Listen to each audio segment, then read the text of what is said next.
So almost வந்து நம்ம 4 types of heads வந்து முடிச்சிருக்கோம். மொத்தமா அந்த 5 விரல்ல வந்து 5வது விரல் தான், அதாவது நம்மளோட கட்டை விரல் தான் வந்து பாத்தீங்கன்னா இன்கம் ஃப்ரம் அதர் சோர்சஸ் அப்படின்னு சொல்லியிருந்தோம் இல்லையா. ஸோ அதுல இருக்கக்கூடிய அந்த மோதிர விரல், நடுவிரல், கிட்டத்தட்ட பிசிபிபியும் கேபிட்டல் கெயினும் அவனுமே வந்து ஈஸியா முடிச்சிட்டோம். ஸோ இப்போ இன்கம் ஃப்ரம் அதர் சோர்சஸ் பார்த்துட்டோம் அப்படின்னா கம்பேரிட்டிவ்லி இந்த 4 ஹிட்டை கம்பேர் பண்ணும்போது அதுல இருக்கக்கூடிய ஒரு 20% தான் இது உள்ள இருக்கும். என்னன்னா ஃபர்ஸ்ட் பாயிண்டே நீங்க படிச்சு பாத்தீங்கன்னா இன்கம் ஃப்ரம் அதர் சோர்ஸ்ல என்ன சொல்லிருப்பாங்கன்னா எந்தெந்த அந்த பிஃபோரா இருக்கக்கூடிய ஹெட்ல, அதாவது சம் இன்கம் இருக்கும். 56(1) வந்து எப்போ அப்ளிகபிள் ஆகுதுன்னா which is not specifically exempted and not chargeable under any other hits. ஓகேவா. இந்த 4 ஹிட் இருக்கு இல்லையா, அதர் 4 ஹிட்ஸ், அதுல எது எதெல்லாம் டாக்ஸபிள் ஆகலையோ அது இங்க சார்ஜபிள் ஆக போகுது. வேற எந்த ஹிட்லயும் வரல அப்படின்னா then that shall be chargeable under the head income from other sources. So பிஃபோரா இருக்கக்கூடிய 4 ஹிட்ஸ்ல எது எதெல்லாம் சார்ஜபிள் ஆகலையோ அது இந்த ஹிட்ல வந்து சார்ஜபிள் ஆகும் அப்படின்னு சொல்லிட்டோம். ஸோ இதுதான் மேஜர் பாயிண்ட். அதாவது இப்போ இந்த 4 விரல்ல இல்லாம சில கேசஸ் வரும் இல்லைன்னா, அதாவது இப்போ 4 ஹெட்ல வராம சில கேசஸ் செப்பரேட்டா வரும் அப்படின்னா அந்த மாதிரி சில கேசஸும் இருக்கு. கேஷுவல் இன்கம் பிளஸ் நான் உங்களுக்கு ஃபர்ஸ்ட் கிளாஸ் இருக்கும்போது ஒரு பேசிக்ஸ்ல ஒன்று சொன்னேன், நோகாம நோம்பு கும்பிடுற இன்கம் ஏதாவது இருந்துச்சுன்னா சும்மா உட்காந்து பெட்டிங் பண்ணி சம்பாதிக்கிறது, அப்புறம் வந்து இந்த ரேஸ்ல வந்து பெட்டிங் பண்ணி சம்பாதிக்கிறது, அப்புறம் டிவி ஷோஸ், என்டர்டைன்மெண்ட் ஷோஸ் போயிட்டு அங்க போய் சம்பாதிக்கிறது, இந்த மாதிரியான விஷயங்கள்லாம் இருந்துச்சுன்னா இதெல்லாம் கேஷுவல் இன்கம் சொன்னேன். விச் மீன்ஸ் ஒருத்தர் ஹார்ட் ஒர்க்கே பண்ணாம அவங்களோட மென்டலி ஒர்க் கொஞ்சம் இருக்கும், பட் இருந்தாலும் லக்கு பேஸ் பண்ணி இப்போ லாட்டரியில வின் பண்றாங்க அப்படின்னா, ஸோ இந்த மாதிரி டைப்ஸ் ஆஃப் இன்கம்லாம் இருக்கு அப்படின்னா தென் டெஃபினட்டா அது வந்து ஐஎஃப்ஓஎஸ்ல வரும் அப்படின்ற மாதிரி பார்த்துருக்கோம் இல்லையா. ஸோ அந்த மாதிரி சில டெஃபினிஷன்ஸ், சில மீனிங்ஸ் மட்டும் தான் கொடுத்துருப்பான். ஸோ டாக்ஸ் பாயிண்ட் பாருங்க. The receipt shall be taxable under the head if the following conditions are satisfied. What are the conditions to be satisfied? மொத்தம் 2 conditions சொல்லியிருக்கான். Receipt shall be taxable income, that is okay. இந்த 4 ஹெட்ல salary, house property, PCPP, capital gain, இந்த 4 ஹெட்ல எதுலையுமே விழாம not specifically fall under any one of the head. ஓகேவா. So இந்த 4 ஹெட்ல விழாம டைரக்டா வேற அந்த இன்கம் இருக்கு, 4 ஹெட்லயே ஒரு இன்கம் போய் விழுகல அப்படின்னா then directly it will be fall under IFOS. ஓகேவா.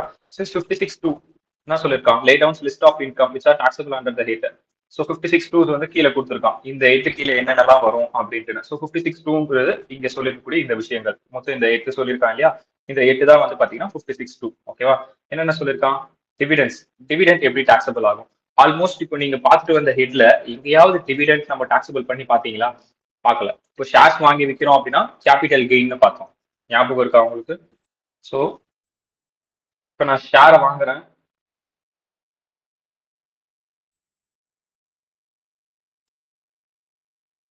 ஸோ இப்போ என்கிட்ட ஷேர் இருக்கு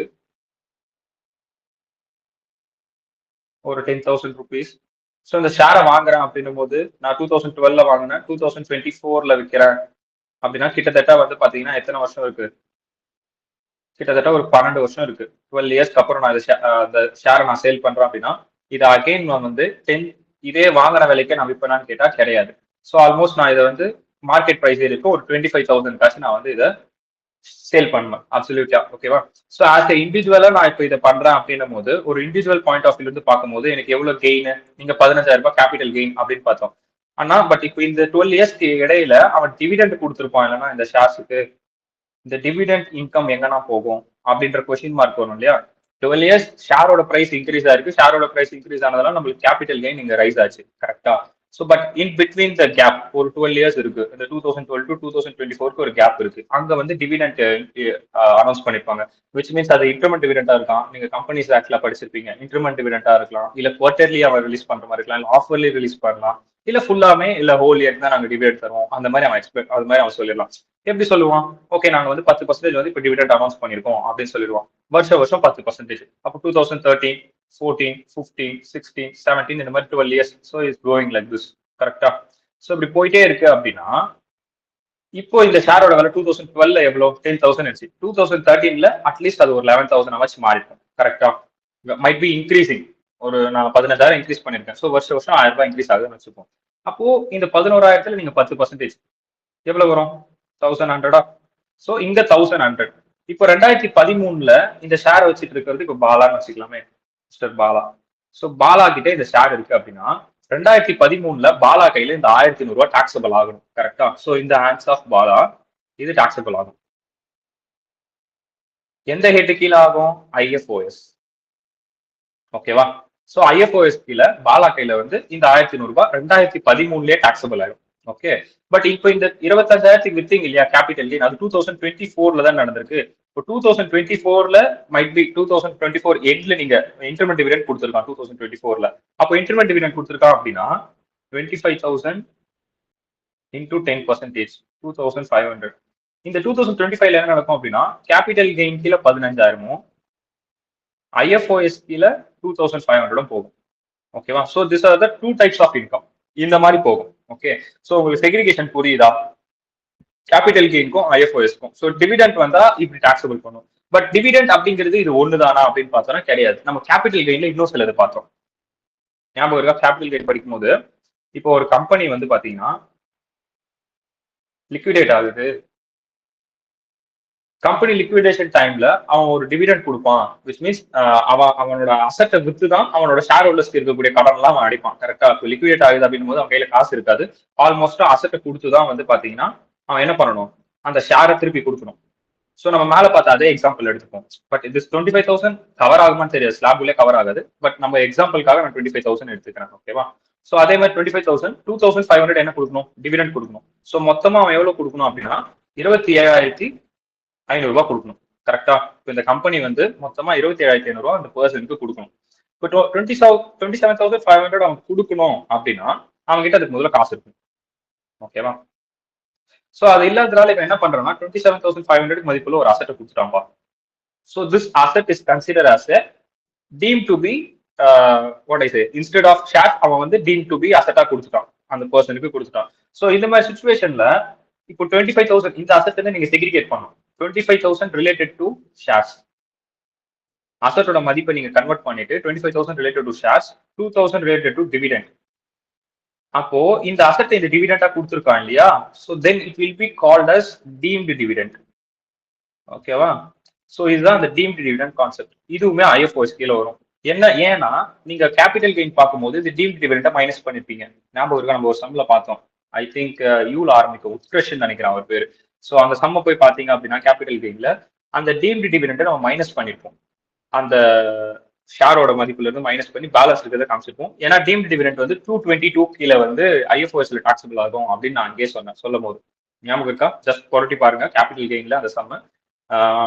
எந்த சம்னா கம்பெனி வந்து ஷேர்ஸை மார்க்கெட்ல வித்துட்டு காசா கொடுத்துருந்தா என்ன, இல்ல கம்பெனி டைரக்டா வந்து அசெட்டா கொடுத்தா என்ன அப்படின்ற ஒரு சம் ஒன்று இருக்கும், 2 ஆப்ஷன் வச்சு. ஓகேவா? ஸோ அந்த சம் படி பார்த்தோம். ஸோ அந்த கேஸ்ல டீம்டு டிவிடெண்ட், டிவிடெண்ட், ஸோ இந்த மாதிரியான டைப் எல்லாமே வந்து டிவிடெண்ட் அண்டர்ல IFOS கீழே கவர் ஆயிடும். ஓகேவா? ஸோ அப்போ கவர் ஆகுது அப்படின் போது டிவிடெண்ட் டிஸ்கஸ் லேட்டர் ஆப்வியஸா நம்ம படிப்போம். ரொம்ப ஆகுதா? ஓகே. ஸோ டிஸ்கஸ் லேட்டர் அவனே கொடுத்துட்டோம், பின்னாடி படிப்போம். அது போக கேஷுவல் இன்கம் நான் சொல்லியிருந்தேன், வினிங் ஃப்ரம் லாட்ரிஸ், அதுவுமே பின்னாடி வரும் உங்களுக்கு. Gift, one of the important topic in IFOS is gift. Because இது கொஞ்சம் பெருசா போகும். இம்பார்ட்டன்ட்ன்றதை விட IFOS கீழே ஜாஸ்தியா இருக்கும். ஓகேவா? பட் ஈஸி தான். எக்ஸாம் பாயிண்ட் ஆஃப் வியூல இம்பார்ட்டன்ட் இல்ல, IFOS பாயிண்ட் ஆஃப் வியூல இம்பார்ட்டன்ட் கிஃப்ட். ஓகேவா? அது போக ஷேர் பிரீமியம், அதாவது ஃபேர் மார்க்கெட் வேல்யூ விட எக்ஸஸா கொடுத்துருந்தீங்க அப்படின்னா. ஓகேவா? இப்போ ஃபேர் மார்க்கெட்ல வந்து வெறும் ஒரு 10 ரூபா போயிட்டு இருக்கு பர் ஷேர் அப்படின்னா நீங்க 12 ரூபாய்க்கு கொடுத்தீங்க அப்படின்னா தென் 2 ரூபா உங்களுக்கு வந்து இன்கம் தானே, இந்த 12 ரூபால மைனஸ் பண்ணா. ஸோ இந்த 2 ரூபீஸ் இன்கம் எங்கெங்கெல்லாம் வந்து 4 ஹெட்டு கீழே எதெல்லாம் லூப் ஹோல்ல எடுத்துட்டு போய் வைக்க முடியலையோ அது எல்லாத்தையும் வந்து IFOSல வச்சிருவானுங்க. ஓகேவா? அதுதான் கான்செப்ட். அதுக்கப்புறம் ஃபிஃப்த், இன்ட்ரெஸ்ட் மாதிரி ரிசீவ் பண்ணிருக்கீங்க, compensation or enhanced compensation. Enhance compensation எப்போ வரும்? கம்பல்சரி அக்விசேஷன்ல வரும். இப்போ ரயில்வே ட்ராக் போடுறாங்க அப்படின்னு வந்துட்டு என் வீட்டை எடுத்துட்டானுங்க அப்படின்னா அப்போ என்ன கொடுக்கணும், அவங்க எனக்கு ஒரு காம்பன்சேஷன் கொடுக்கணும் இல்லையா கவர்மெண்ட். அப்போ அந்த காம்பன்சேஷன் கொடுக்கறதுக்கு டிலே ஆகுது. ஃபார் எக்ஸாம்பிள் என் வீட்டை கம்பல்சரி அக்விசேஷன் பண்ணது 2020ல. ஓகேவா? பட் நான் காம்பன்சேஷன் ரிசீவ் பண்ண 2022ல. எனக்கு காம்பன்சேஷன் எவ்வளவு கொடுக்குறேன்னு சொன்னாங்கன்னா 10 லட்சம் கொடுக்குறேன்னு சொல்லிட்டாங்க என் வீட்டை இடிச்சுட்டு 2020ல. ஆனா 2022ல தான் நான் அந்த 10 லட்சத்தை ரிசீவ் பண்றேன் அப்படின்னு போது நான் சும்மா இருப்பேனா? 2 வருஷம் வந்து உங்க கையில இருந்துச்சு அந்த காசு, 2 வருஷத்துக்கு 10% வட்டி ஆகுது. ஸோ எனக்கு வந்து 10 லட்சத்துல 10% கொடுங்க. 10% எடுத்துனா எவ்வளவு வரும்? 1 லேக்கா? நியர்லி 1 லேக் 10 லேக்ஸ். கரெக்டா? ஸோ 1 லேக்னு போட்டு எனக்கு வந்து இந்த வருஷத்துல 12 லேக்ஸ் கொடுங்க அப்படின்னு நம்ம கேட்போம்ல. கரெக்டா? ஸோ 12 லேக்ஸ் எனக்கு 2022ல கொடுங்க அப்படின்னு சொல்லுவோம். ஸோ அந்த 12 லேக்ஸ் நீங்க எப்படி செக்ரிகேட் பண்ணணும்னா 10 லேக்ஸ் கேபிட்டல் கெயின் கீழயும் 2 லேக்ஸ் வந்து IFOS கீழே செக்ரிகேட் பண்ணும். ஸோ இது இன்ட்ரெஸ்ட். ஓகேவா? இங்க தான் நிறைய மிஸ்டேக் பண்ணுவோம். எக்ஸாம்ல என்ன மிஸ்டேக் பண்ணணும்னா, ஓகே ஏன்னா காம்பன்சேஷன் ரிசீவ்டு மொத்தமா சேர்த்து அந்த காம்பன்சேஷன் வந்து மொத்தமா 12 lakhs அப்படின்னு சொல்லிடுவோம். பட் ஆனா அப்படி பண்ணக்கூடாது. நீங்க செக்ரிகேட் பண்ணணும். 2 lakhs தனியா செக்ரிகேட் பண்ணணும், 10 lakhs தனியா செக்ரிகேட் பண்ணி கேபிட்டல் கெயின்ஸ்ல ஐஎஃப்ஓஸ்ல. ஏன் இதை நான் சொல்றேன் அப்படின்னா, கேபிட்டல் கெயினுக்கு நமக்கு தனி ஸ்லாப் இருக்கு. ஞாபகம் இருக்கா? ஷார்ட் டேர்ம் கேபிட்டல் கெயினுக்கு 15, லாங் டேர்ம் கேபிட்டல் கெயினுக்கு 20. ஸோ இந்த மாதிரி செப்பரேட் ஸ்லாப் இருக்கு நம்மளுக்கு கேபிட்டல் கெயினுக்கு மொத்தம். ஓகேவா? ஸோ அந்த மாதிரி இருக்கிறதுனால நீங்க வந்து இதை செக்ரிகேட் பண்ணி காட்டணும். புரியல Hari? Long term capital gain 12.5. 12.5 அப்படிங்கிறது செக்ஷன் 11A நினைக்கிறேன், 112A நினைக்கிறேன். ரெண்டுக்குமே 12.5 தான். Normal capital long term capital கெயினுக்கு 12.5 இல்ல long term capital gain amendment ஆயிடுச்சா?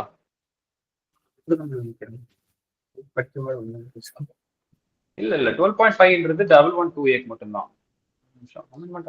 இல்ல ரெண்டுத்துக்கும் 12.25 தானே.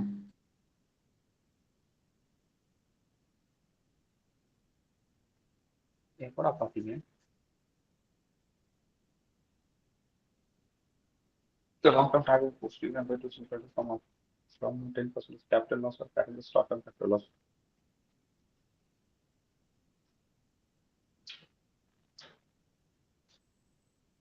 இது வித்தவுட் இண்டெக்ஸேஷன் பெனிஃபிட்டா இல்ல வித் இண்டெக்ஸேஷன் பெனிஃபிட்டா அதுவும் செக் பண்ணீங்களா?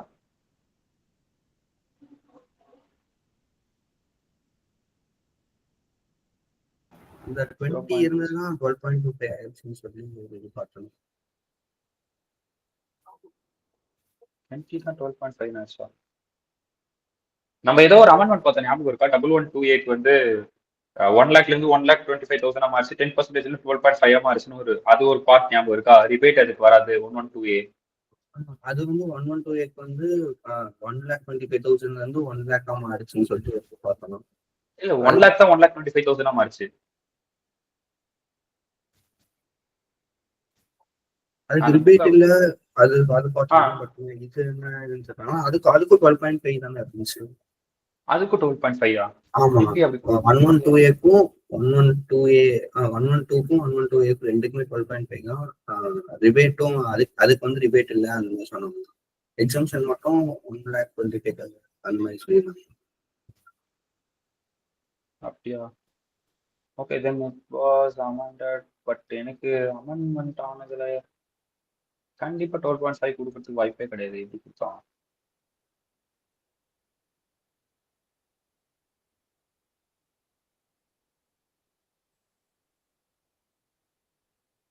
Okay, for sale of property acquired on or after 27 July. Okay, இன்டர்மினண்டா வந்திருக்கு 2024ல வந்து பட்ஜெட் அனௌன்ஸ்மெண்ட் ஆயிருக்கா. அப்போ ஜூலைல the tax rate will be 12.5% without indexation benefit, which are qualified as long-term capital asset. Long-term capital gain or tax rate 20.8 rate including health and education cess with interest.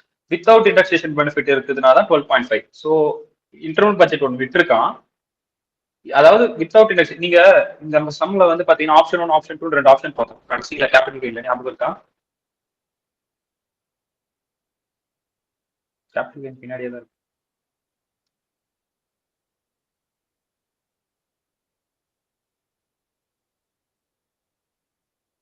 அவன் என்ன பண்ணிருக்கானா, இதோ இங்க பார்த்தோம் இல்லையா option 1 option 2ன்னு. So இந்த option 1ல இங்க 10% எடுத்தோம் இல்லையா, இந்த ஆப்ஷன் 2ல வித்தவுட் இண்டெக்ஸேஷன் பெனிஃபிட் மட்டும் தான் 12.5 கொடுத்துருக்கான். வித் இண்டெக்ஸேஷன் பெனிஃபிட்டுக்கு 20 தான் நினைக்கிறேன். 20 நினைக்கிறதா இல்ல, கன்ஃபார்ம். ஏன்னா 20 வந்து பாத்தீங்கன்னா டெஃபினட்டா அவன் கீழே இறங்க சான்ஸே இல்லை. அவன் வித்தவுட் இண்டெக்ஸேஷன் பெனிஃபிட்டுக்கு தான் அதை வந்து கொடுத்துருக்கான். நோட் பண்ணுங்க, இங்கே இருக்கு பாருங்க 12.5 without indexation which are qualified as long term asset. அந்த 10க்கு பதிலாக 12.5 இங்கேயும் சேஞ்ச் பண்ணிருக்கான். இது நான் ஆல்ரெடி சொன்னேன் இல்லையா, இன்னும் சொல்லலையா? இந்த இடத்துல முதல் 10. ஓகே, அப்போ 10 இருக்கிற இடத்துல 12.5 சேஞ்ச் பண்ணிருக்கான் அந்த மாதிரி. ஓகேவா? வித்தவுட் இண்டெக்ஸேஷன் பெனிஃபிட்டா, but long term capital gain 20% with indexation பெனிஃபிட்டுக்கு டெஃபினட்டா 20ல இருந்து அவன் இறங்குறதுக்கு சான்ஸே கிடையாது. ஓகேவா?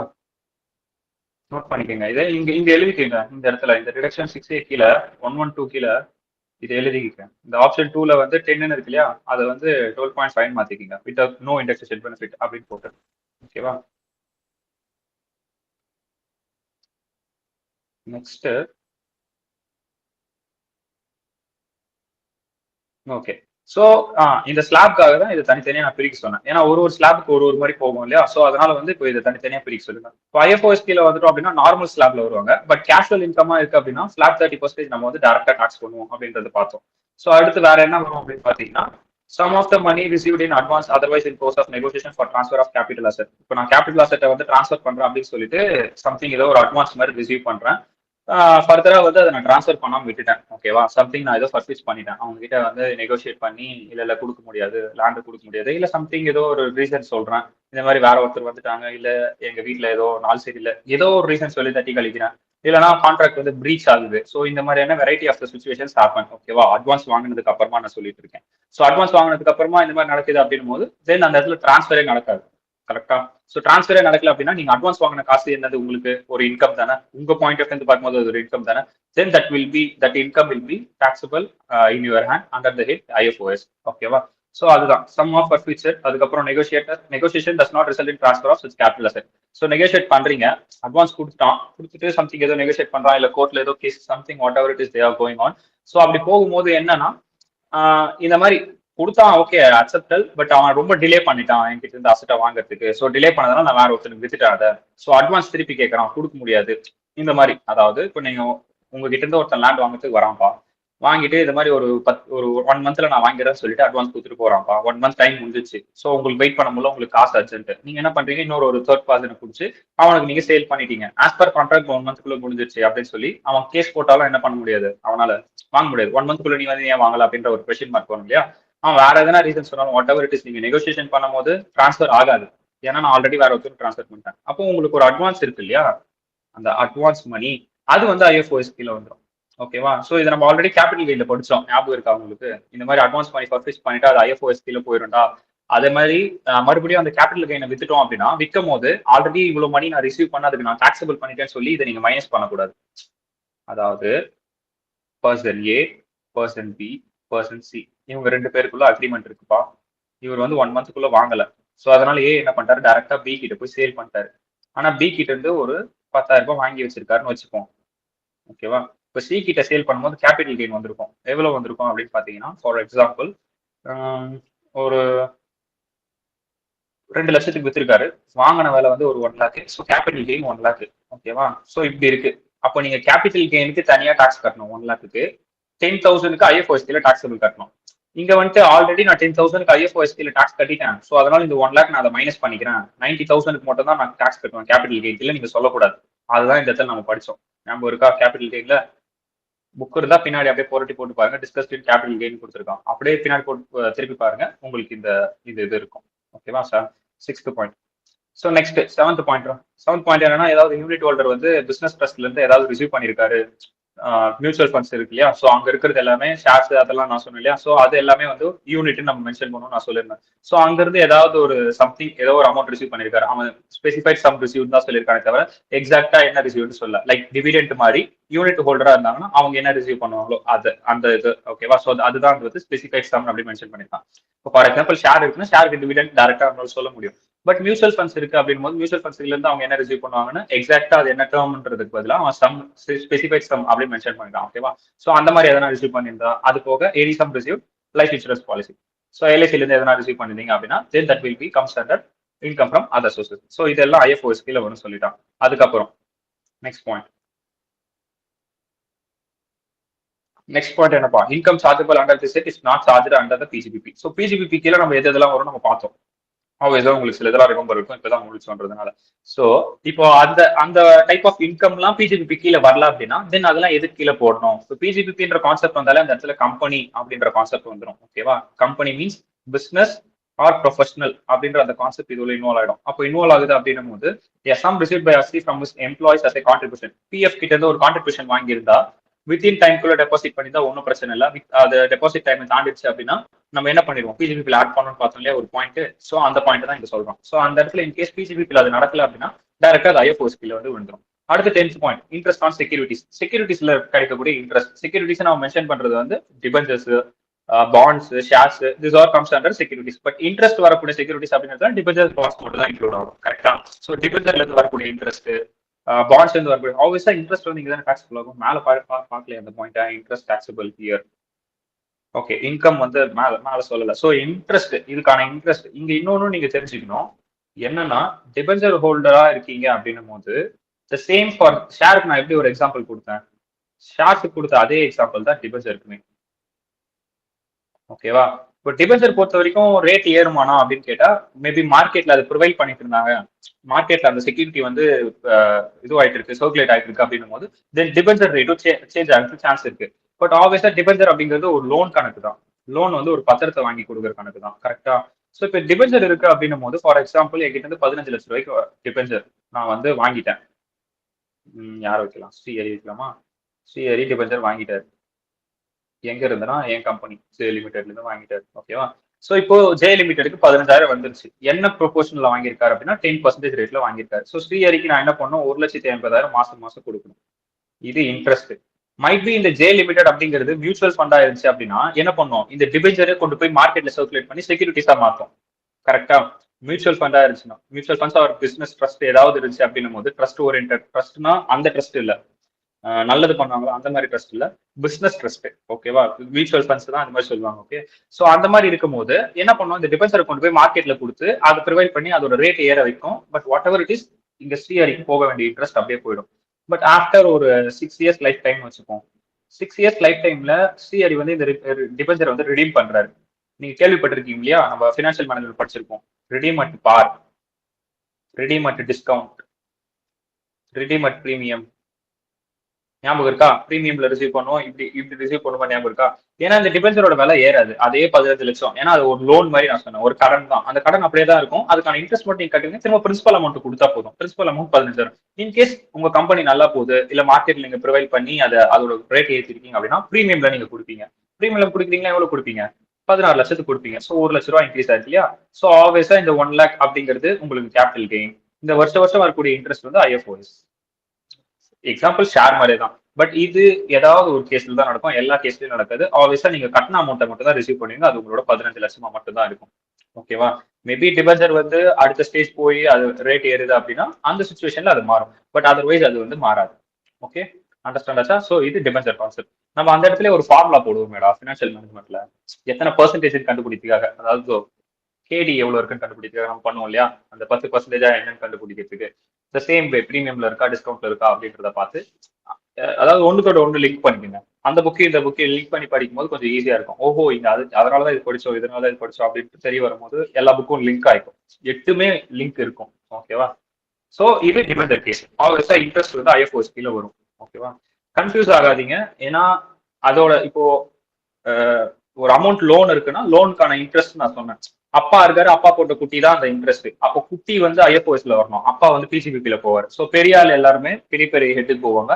அது பிரின்சிபலுக்கு இருக்கக்கூடிய அந்த லைன்ல வரக்கூடிய ஐட்டம் சின்ன சின்ன ஆளுங்க எல்லாருமே ஐஎஃப்ஓஎஸ், அதர் ஹெட்ஸ் இந்த மாதிரி வந்து டிரான்ஸ்ஃபர் ஆகும். ஓகேவா?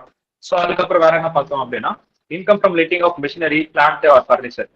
டிஸ்கஸ் லேட்டர், பின்னாடி கொடுத்துருக்கேன் அப்படின்னு சொல்லியிருக்கேன். ஒன்றும் இல்லை, இது ஒன்றும் பெரிய விஷயமே கிடையாது. இப்போ ஹவுஸ் ப்ராப்பர்ட்டி வந்து உங்களுக்கு ரெண்ட்டுக்கு விட்டாங்க அப்படின்னா டெஃபினட்டா உங்களுக்கு தெரியும், அது வந்து income from house income under the head house property அப்படின்னு உங்களுக்கு டெஃபினட்டா அது தெரிஞ்சிச்சு. ஹவுஸ் ப்ராப்பர்ட்டி தாண்டி வேற எதனா ரெண்ட்டுக்கு விட்டாங்கன்னா அது எப்படின்னா, மிஷினரி பிளான்ட் இந்த மாதிரி ரெண்ட்டுக்கு விட்டாங்கன்னா அது எப்படின்னா ஓகே, அது டைரக்டா ஐஎஃப்ஓஎஸ் கீழே வரப்போகுது. இன்கேஸ் அவனோட பிசினஸே வந்து மிஷினரி, பிளான்ட் அண்ட் மிஷினரி வந்து லெட் அவுட் பண்ணி அதை எடுக்கிறது தான் அவனோட பிரின்சிபல் பிசினஸே அதுதான் அப்படின்னா, then that will be considered பிசிபிபி. ஓகேவா? ஸோ இதெல்லாம் தான் நம்மளுக்கு தெரியணும். அதுக்கப்புறம் காம்போசிட் ரெண்ட். ஆல்ரெடி நம்ம ஹவுஸ் ப்ராப்பர்ட்டி படிக்கும் போதே பார்த்தோம், கம்பைண்டா வந்து கொடுத்துருக்கானோ, அதாவது வீட்டு உள்ள வந்து பாத்தீங்கன்னா பிளான்ட் அண்ட் மிஷினரியும் இருக்கு, சோஃபா இது அதுன்னு எல்லாமே இருக்கு. உங்களால செப்பரபிள் பண்ண முடியுது அப்படின்னா நம்ம என்னன்னு பார்த்தோம், செப்பரபிள் பண்ண முடியுது. பில்டிங்கை தனியா செப்பரபிள் பண்ண முடியுது, பிளான்ட் அண்ட் மிஷினரி தனியா செப்பரபிள் பண்ண முடியுதுன்னா பில்டிங்கை வந்து ஐஎஃப்ஓஎஸ்லயும் பிளான்ட் அண்ட் மிஷினரி பிசிபிபிலையும் காமிப்பீங்க நம்ம பார்த்தோம். அதர்வைஸ் இன்செப்பரபிளா இருக்கு அப்படின்னா டைரக்ட்லி ஐஎஃப்ஓஎஸ். ஓகேவா? என்னன்னா 4 ஹெட்ல வராது எல்லாமே ஐஎஃப்ஓஎஸ்ல வந்து இப்போ ஃபினான்ஷியல் அக்கௌண்டிங்ல பண்ற மாதிரி சஸ்பென்ஸ் அக்கௌண்ட் ஓப்பன் பண்ற மாதிரி அந்த ஹெட்ல எதுல இல்ல டேரக்டா இருந்து ஐஎஃப்ஓஎஸ்ல நான் போட்டுட்டானா அப்படின்னு கேட்டா சில இடத்துல அந்த மாதிரி யூஸ் பண்ணலாம், பட் நிறைய இடத்துல அது மாதிரி யூஸ் பண்ணாதீங்க. ஓகேவா? பட் இந்த மாதிரி கொஸ்டின் கேட்க மாட்டான்னு வச்சுக்கோங்க. டேரக்டா இந்த மாதிரி காம்போசிட் ரெண்ட் அவனே சொல்லிடுவான், மென்ஷன் பண்ணிடுவான், டேரக்டாவே மென்ஷன் பண்ணிட்டு அவனே கொஸ்டின்ல ஐஎஃப்ஓஎஸ் சொல்லுவான். பட் ஏதாவது ஒரு இடத்துல எங்க போடுறது அப்படின்னு தெரியல, ஏதாவது ஒரு ரேட் ஆஃப் இன்கம் அப்படின்னும் போது மோஸ்டா தெரிஞ்சிருக்கணும். பட் அவன் கவனிக்காம விட்டாலும் சரி, ஆன்சர் கரெக்டா மேபி வரதுக்கு சான்சஸ் இருக்கு அந்த மாதிரியான சுச்சுவேஷன்ல. ப்ரொவிஷனை பேஸ் பண்ணி, ஓகேவா? ஸோ இது ரிலேட்டடா ஏதாவது இருக்கு அப்படின்னா தென் அதை ஐஎஃப்ஓஎஸ்ல போட்டு ட்ரை பண்ணுங்க, ஓகேவா? பட் அந்த மாதிரி பண்ணக்கூடாது. வராத பட்சத்தில் நம்ம அதை அட்லீஸ்ட் ஐஎஃப்ஓஎஸ்ல காமிச்சிட்டு வருவோம் அப்படின்ற மாதிரி தான், ஓகேவா? Next, income under this date if is not chargeable PGBP salary. சேலரிலேயே சார்ஜபிள் ஆகல, பிஜிபிபிலேயே சார்ஜபிள் ஆகல, தென் டெஃபினட்டா இந்த ஹெட்டிங்ல சார்ஜபிள் ஆகும். என்ன அப்படி? ஹியூமன் இன்சூரன்ஸ் பாலிசி நம்ம பார்த்தோம், நம்ம இருக்கா? டைரக்டர்ஸுக்கு கொடுக்கக்கூடிய இன்சூரன்ஸ் பாலிசிஸ். இப்போ எம்ப்ளாயர் ரிலேஷன்ஷிப் இருக்குன்னா தட் இஸ் ஓகே. இங்க எம்ப்ளாயர் ரிலேஷன்ஷிப் இருக்காது அப்படின்ற அந்த ஒரு இது வரும் இல்லையா? ஏன்னா இவங்க தான் ரன் பண்ணுவாங்க கம்பெனியை, ஓகே? ஸோ அவங்களுக்காக ஒரு இன்சூரன்ஸ் பாலிசிஸ் இந்த மாதிரி ஏதாவது போட்டிருக்காங்க அப்படின்னா அது இன்க்ளூட் என்னப்பா? போனஸையும் இன்க்ளூட் பண்ணிருக்குமா, ஓகேவா? ஸோ வேற என்ன சொல்லியிருக்கான்? Okay, this are common point. 1010D வந்து எக்ஸெப்ஷன் கிடைக்கும் அப்படின்றது. வேற என்ன இருக்கு? ஏதாவது ஒரு காம்பன்சேஷன் ரிசீவ் பண்றீங்க உங்களோட டெர்மினேஷன் டைம்ல, உங்களோட எம்ப்ளாய்மெண்ட் வந்து முடிகிற காலத்துல வந்து உங்களுக்கு ஒரு அமௌண்ட் கொடுப்போம் இல்லையா? உங்க எம்ப்ளாய்மெண்ட் முடியுது, அப்போ ஒரு டெர்மினேட் ஆகுறீங்க அப்படின்னும் போது அப்போ உங்களுக்கு ஒரு அமௌண்ட் கொடுப்போம். அந்த அமௌண்ட் வந்து பிஜிபிபிலையோ சேலரிக்கிலையோ போகல அப்படின்னா ரிட்ரெஷன்மெண்ட் காம்பன்சேஷன் பார்த்தோம். இன்கேஸ் ரிட்ரெஷன்மெண்ட் காம்பன்சேஷன் கீழே நம்ம வரல அப்படின்னா சேலரி கீழே நம்ம வர மாட்டோம். அப்போ வரல அப்படின்னா டேரக்டா தூக்கிட்டு வந்து ஐஎஃப்ஓஎஸ்ல போட்டுருங்க, okay? So this are the 14 points. அதுக்கப்புறம் அப்பார்ட் ஃப்ரம் அபோவ், மேல சொன்னதெல்லாம் தாண்டி கீழே சிலதெல்லாம் வரும்டா அப்படின்னு கொடுத்துருக்கான். என்னென்னலாம்? 56(1) சப்லெட்டிங். சப்லெட்டிங்ன்றது என்ன? நானே உங்களுக்கு ஒரு வீடை வாடகை விட்டுருக்கேன், நீங்க அதை இன்னொருத்தருக்கு வாடகை விடுறீங்க. இப்போ நான் ஃபார் எக்ஸாம்பிள் உங்களுக்கு 12,000 ரூபாய்க்கு வாடகை விடுறேன். நீங்க என்ன பண்றீங்க? உங்களோட பேச்சு திறமையால இன்னொருத்தனுக்கு வந்து வாடகை விடுறீங்க 16,000 ரூபாய்க்கு. ஸோ 12,000 ரூபாய்க்கு வாடகை விட்டு 16,000 ரூபாய்க்கு நீங்க வாங்குறீங்க அப்படின்னா உங்க கைக்கு எவ்வளவு இப்போ டிஃபரன்ஸ்? 4,000 ரூபாய். ஸோ இந்த 4,000 உங்களுக்கு ஒரு இன்கம் தானே, சப்லெட் தானே. ஸோ இந்த 4,000 தூக்கிட்டு போய் ஐஎஃப்ஓஎஸ்ல போடு. அது போக பேங்க் டெபாசிட் பண்ணி வச்சிருப்போம், அதுல ஏதாவது ஒரு இன்ட்ரெஸ்ட். அது போக கம்பெனி டெபாசிட் பண்ணிருப்போம், அதுல வரக்கூடிய இன்ட்ரெஸ்ட். இல்ல இன்ட்ரெஸ்ட் ஆன் லோன் கொடுத்தது. நான் இப்ப டிபாசிட் சொன்னேன் இல்லையா, அவன் இங்க லோன் சொல்லியிருக்கான். அடுத்து ஏதாவது remuneration receive from a person other than employer for valuation of answer scripts. However if such remuneration is receive from employer then same shall be taxable under the salary. நம்ம salary படிக்கும்போது நான் உங்களுக்கு ஒரு example சொன்னேன். இப்போ நம்ம schools எல்லாம் வந்து இது இந்த ரெக்கார்ட் நோட்ல சப்மிட் பண்ணுவோம். என்னடா அது? இந்த லேப்ல அந்த இன்விஜிலேட்டர், அது ஒரு அந்த ஆக்டிவிட்டி பேர் என்ன நம்மளுக்கு? அதுக்கு ஒரு 10 மார்க் இருக்கு. ப்ராக்டிக்கலா? ப்ராக்டிக்கல். அந்த ப்ராக்டிக்கல். அந்த ப்ராக்டிக்கல்ல வந்து பாத்தீங்கன்னா எக்ஸ்டர்னல் வெளியிருந்து ஒருத்தர் வருவாங்க அப்படின்னு நம்ம பார்த்தோம். அப்படி வரானுங்க அப்படின்னும் போது அந்த இடத்துல எம்ப்ளாயர் ரிலேஷன்ஷிப்பே கிடையாது. விச் மீன்ஸ் நம்ம ஸ்கூலுக்கும் வெளியிருந்து வந்த எக்ஸ்டர்னலுக்கும் சம்பந்தமே கிடையாது. ஆனா நம்ம ஒரு காசு கொடுக்கணும். எதுக்கு? ஏன்னா அவர் வந்து நம்மளுக்கு வந்து இன்விஜிலேட் பண்ணிட்டு போறாரு, சூப்பர்வைஸ் பண்ணிட்டு போறாரு அப்படின்றதுக்காக நம்ம ஸ்கூல் வந்து அவர் காசு கொடுக்கும். அந்த மாதிரி காசு கொடுத்துச்சுன்னா அது ஐஎஃப்ஓஎஸ், ஓகேவா? இது எக்ஸ்டர்னல் கேஸ்ல. இன்கேஸ் இன்டர்னலே, அதாவது நம்ம சாரே வந்து உட்காருவாங்க ஒரு சில ப்ராக்டிக்கல்ல, கரெக்டா? நம்ம சாருங்களே, நம்ம ஸ்கூல் சாருங்களே வந்து உட்காருவாங்க. அப்படி உட்காந்து அவங்க காசு வாங்கிட்டு போவாங்க, அது சேலரி. ஏன்னா அங்க எம்ப்ளாயர் ரிலேஷன்ஷிப் இருக்குன்னு பார்த்தோம், கரெக்டா? ஸோ அதுதான் இந்த 4th பாயிண்ட். அடுத்து 5th பாயிண்ட் வந்து வேக்கன்ட் லேண்ட்ல இருந்து ரெண்ட். வெறும் லேண்ட் மட்டும் இருக்கு. லேண்ட் ஆர் பில்டிங் அப்பர்டனட் தேட் டு that is consider as house property definition, கரெக்டா? பட் இங்க வேக்கன்ட் லேண்டா இருக்கு, அதை நான் ரெண்ட்டுக்கு விட்டுருக்கேன் அப்படின்னா இது வந்து வேக்கன்ட் லேண்டே ரெண்ட்டுக்கு விட்டுருக்கீங்க அப்படின்னா ஐஎஃப்ஓஎஸ். இப்போ இதுல 2 சுச்சுவேஷன் நடக்கும். பாலா, கனிஷ், ஸ்ரீஹரி, இப்போ 3 பேர் இருக்கீங்க அப்படின்னும் போது பாலா வந்து இந்த லேண்டை வந்து கனிஷ்க்கு வேக்கன்ட் லேண்டாவே விட்டுருக்காரு, வாடகைக்கு விடுறாரு, ஓகேவா? சோ இங்க எவ்வளவுக்கு விடுறாரு அப்படின்னா ஒரு 1 lakhக்கு வாடகைக்கு விடுறாரு மந்த்லி. 1 lakhக்கு வாடகைக்கு விடுற அளவுக்கான அது பெரிய இடம். S of course. கனிஷ் என்ன பண்றாருன்னா அது ஒரு பிசினஸா பண்றாரு. ஸ்ரீஹரின்ற மாதிரி ஆனா பொதுமக்கள்னு வச்சுப்போம். ஏன்னா ஸ்ரீஹரி ஒருத்தர் மட்டும் வண்டி எடுத்து வந்து அங்க பார்க் பண்ணணும், நல்லா இருக்காது. So public. ஸோ ஸ்ரீஹரி என்ன பண்ணுவாரு அப்போ அடுத்து அதை வந்து பார்க்கிங்க்கு யூஸ் பண்ணுவாரு அவரோட பிசினஸ்க்காக, கரெக்டா? அப்போ கனிஷ் கையில பிஜிபிபி, பாலா கையில 1 lakh ஐஎஃப்ஓஎஸ். அண்டர்ஸ்டாண்ட் ஆச்சா? ஸோ வேக்கன்ட் லேண்டை யாருன்னா வாங்குவா? அதுவே ஆல்ரெடி வேக்கண்டா இருக்கு, காலி காடா இருக்கு, அது யாருன்னா வாங்குவா அப்படின்னா யாராவது ஒருத்தர் பார்க்கிங் பிசினஸ் பண்ணணும்னு நாங்க ஆசைப்படுறாங்க அப்படின்னா then that will be come and then get the land. Okay, நான் ரெண்ட் கொடுக்குறேன், உங்களுக்கு எவ்வளவு ரெண்ட் வேணும் நான் கொடுத்துருக்கேன், நாங்க பிசினஸ் பண்ணிக்கிறேன். What ever it is. Parking மட்டும் இல்ல, வேக்கன்ட் லேண்ட் வேற எதுக்காவது. இப்போ விஜய் மாநாடு போட்டான், விழுப்புரத்துல மாநாடு போட்டாரு, ஓகே? சோ இப்போ அங்க போட்டாரு அப்படின்னா தென் அந்த இடத்துல வந்து அதுவுமே வந்து வேக்கன்ட் லேண்ட், அங்க ஒரு ரெண்ட் அவங்க பே பண்ணிருக்கணும். இப்போ இங்க வேலூர்ல ரீசெண்டா வந்து ஏடிஎம்கே ஒரு மாநாடு நடத்தினாங்க, சோ அதுக்கு ஒரு ரெண்ட் பே பண்ணி ஆகணும். இந்த மாதிரி வேக்கன்ட் லேண்ட் இருக்கு அப்படின்னா தென் சம் ஆஃப் தெம் அவங்க பவரை யூஸ் பண்ணி, கட்சி பவர் யூஸ் பண்ணி, ஓகே அதை வந்து நாங்க ஃப்ரீயா பண்ணிக்கிறோம் அப்படின்ற மாதிரி சில பேர் சொல்லுவாங்க. But what ever it is, we have to pay something இல்லையா? நம்ம அங்க சர்வீஸ் வாங்குறோம் அப்படின்னும் போது we have to pay, right? So அந்த பே பண்றோம் அப்படின்னா அந்த ஓனருக்கு அது வந்து ஒரு வேக்கன்ட் லேண்ட்ல இருந்து ஒரு ரெண்ட் வந்திருக்கு அப்படின்னு கன்சிடர் பண்ணி தென் அதை வந்து டாக்ஸபிள் பண்ணுவாங்க ஐஎஃப்ஓஎஸ்ல.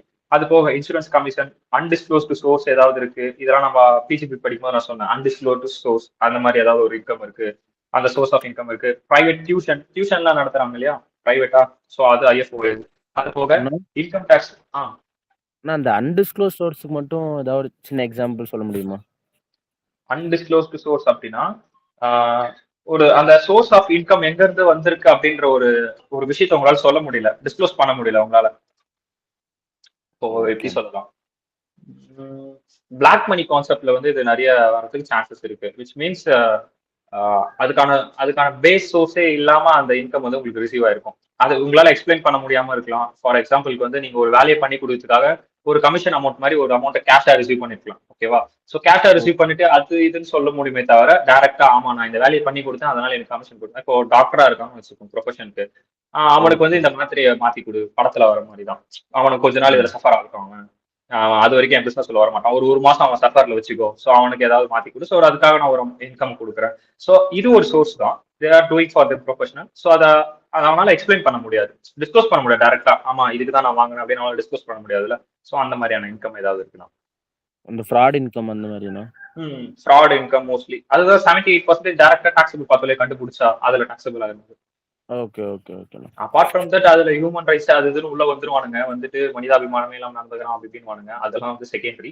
பட் டேரக்டா ஃபிளாட் 78% நம்ம ஒரு இடத்துல பார்த்தோம் இல்லையா, மாட்டினா அந்த மாதிரி வந்து இதுல வந்துடும். Black money, unexplained expenditure, unexplained investment, unexplained income, இந்த மாதிரி வந்து ஒரு டைப் பார்த்தோம். பிஜிபிபியில் இருக்கும் உங்களுக்கு அது. ஓகேவா? ஸோ அதுக்கு அடுத்து interest on income tax refund. Income tax ரீஃபண்டுக்கு ஒரு இன்ட்ரெஸ்ட் இருக்கும். ஆனா இங்க இன்னொன்னு என்னன்னா, எக்ஸஸ் டேக்ஸ் பே பண்ணிட்டீங்கன்னு வச்சுப்போம். எக்ஸஸ் டேக்ஸ் பே பண்ணிட்டீங்க இல்ல ராங்கா டேக்ஸ் டிடக்ட் பண்ணிட்டாங்க, ராங் டேக்ஸ் டிடக்ஷன். இது எப்படின்னா ராங் டேக்ஸ் டிடக்ஷன் நடக்கும் அப்படின்னா, நீங்க வந்து அவங்க சில இது கேட்டிருப்பாங்க, ப்ரூஃப் கேட்டிருப்பாங்க, ப்ரூஃப் ஆஃப் இன்வெஸ்ட்மெண்ட்னு சொல்லுவாங்க. ஓகேவா? யார் யாரெல்லாம் இன்கம் டேக்ஸ் ஃபைல் பண்றீங்களோ தெரியும், ப்ரூஃப் ஆஃப் இன்வெஸ்ட்மெண்ட் கேட்பாங்க, எங்கெல்லாம் இன்வெஸ்ட்மெண்ட் பண்ணிருக்கீங்க அப்படின்றது. ஸோ இது வித்தின் டியூ டேட் குள்ள நீங்க சப்மிட் பண்ணணும். டியூ டேட் குள்ளார நீங்க சப்மிட் பண்ணணும். கரெக்டா? இன்கேஸ் டியூ டேட் குள்ள சப்மிட் பண்ணல அப்படின்னா டாக்ஸ் என்ன பண்ணிடுவோம், பேலன்ஸ் இருக்கட்டும் ஆட் பண்ணி டாக்ஸ் பிடிச்சிருவோம். ஸோ டியூ டேட் குள்ள நீங்க சப்மிட் பண்ண அதனால நாங்க டாக்ஸ் பிடிச்சிரும். பட் டியூ டேட் அப்படிங்கிறது நம்மளுக்கு என்ன, 31st July. In case of company audit பண்ற மாதிரி இருந்தா 31st அக்டோபர். ஸோ இது இண்டிவிஜுவலுக்கு, இது கம்பெனிக்கு. கரெக்டா?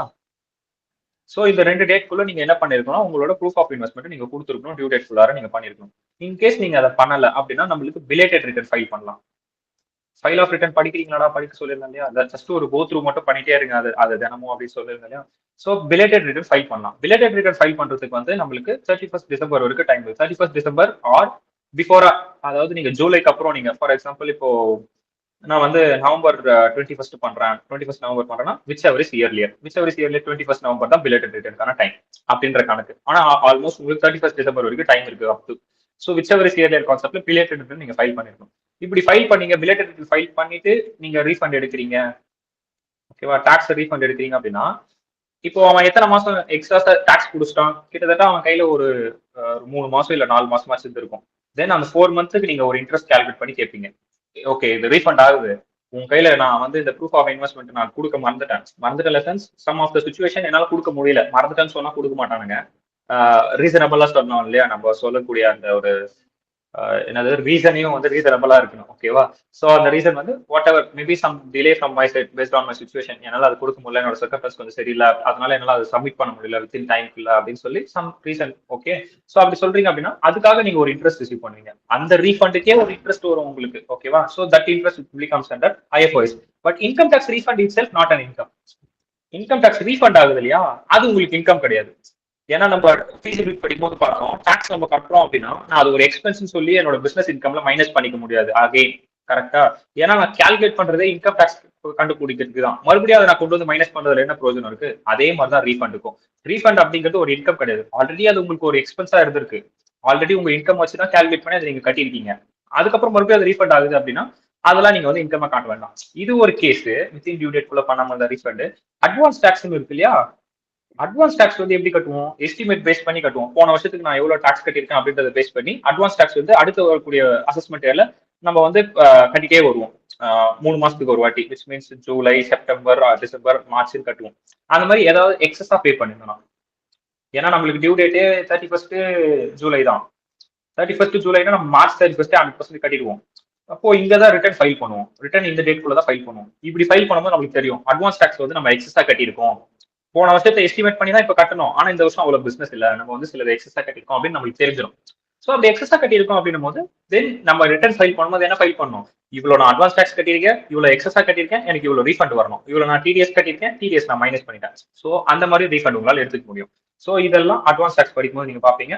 பிளஸ் வந்து இதுவுமே நீங்க ரிட்டர்ன் படிக்கும்போது நீங்க படிச்சிருப்பீங்க. ஓகேவா, படிக்கணும், ரிட்டர்ன் படிங்க. ஓகே, ஸோ அது ஒரு பாயிண்ட், 9th பாயிண்ட். அதுல இருந்து ஏதாவது ஒரு இன்ட்ரெஸ்ட் வருதுன்னா இன்ட்ரெஸ்ட் மட்டும். ஓகே, அடுத்து ஃபேமிலி பென்ஷன் பா, இது நம்ம பின்னாடி படிப்போம். அப்புறம் dividend from cooperative society, board meeting attend பண்ணுவாங்க. சிட்டிங் ஃபீ, சிட்டிங் ஃபீ கேள்விப்பட்டீங்களா? 1 lakh போர்ட் மீட்டிங் அட்டன் பண்ணி sitting fee. Independent director, woman director வந்து யாராவது போர்ட் மீட்டிங் அட்டன் பண்றாங்க அப்படின்னா சிட்டிங் ஃபீஸ் வந்து அவங்களுக்கு 1 lakh, அதாவது 1 lakh ஆர் அவங்க எவ்வளவு கொடுக்குறாங்களோ, but at least I think 1 lakh கொடுக்கணும் அப்படின்றது. படிச்சிருக்கீங்களா கம்பெனிஸ் ஆக்ட்ல? தெரியல, நான் இன்னும் வரல அதுக்கு. அப்படியா? ஓகே, இது மத்தவங்க எல்லாம் இது உள்ள இருக்கிறவங்க லாவே முடிஞ்சிருச்சுன்னு சொல்லுவாங்க இல்லையா? சரி, ஓகே, நான் போறேன் முன்னாடி. ஓகே. ஸோ அதுக்கப்புறம் வந்து பாத்தீங்கன்னா income from activity owning and maintaining racehorses. ரேசார்ஸை வந்து மெயின்டைன் பண்றேன், ஓகேவா, நான் வச்சிருக்கேன், மெயின்டைன் பண்றேன் அப்படின்னா then that income it will be comes under here. இதுல மொத்தம் 2 கேஸ் இருக்கும். மெயின்டைனிங் அண்ட் ஹோவிங் அப்படின்றது ஐஎஃப்ஓஎஸ்டில வரும். ரேஸ் இருக்கு இல்லையா, அதுல பெட்டிங் கட்டுவானுங்களே, பெட்டிங் கட்டினாங்கன்னா அது கேஷுவல் இன்கம், அதுவுமே ஐஎஃப்ஓஎஸ்டில தான் வரும். ஆனா கேஷுவல் இன்கம்க்கு 30% ஃபிளாட், இதுக்கெல்லாம் நார்மல் ஸ்லாப் தான். கேஷுவல் இன்கம் மட்டும் 30% ஃபிளாட்டா டாக்ஸ் கட்டணும், பெட்டிங்லாம் மட்டும். நீங்க கட்டணும்னா ஆமா, அதாவது நீங்க கட்ட மாட்டீங்க, டிடிஎஸ் புடிச்சு தான் உங்களுக்கு அந்த அமௌண்ட்டே கொடுப்பாங்க அந்த மாதிரி. ஓகேவா, 30%ன்றது நீங்க செப்பரேட்டா கால்குலேட் பண்ணி இவ்வளவு டாக்ஸ் நான் கட்டணுமா அப்படின்றதுல டிடிஎஸ் புடிச்சு தான் கொடுப்பான். நீங்க கிராஸ் அப் பண்ணணும். நம்ம கிராஸ் அப்னு ஒரு மேட்டர் படிச்சோம் ஃபர்ஸ்ட் டைம் நான் சொல்லும் போது. ஸோ அதை நீங்க கிராஸ் அப் பண்ணுவீங்க. ஓகேவா, ஸோ அந்த மாதிரி சில விஷயங்கள் இருக்கும். நெக்ஸ்ட் வேற என்ன? இது 2 உங்களுக்கு தெரியும்.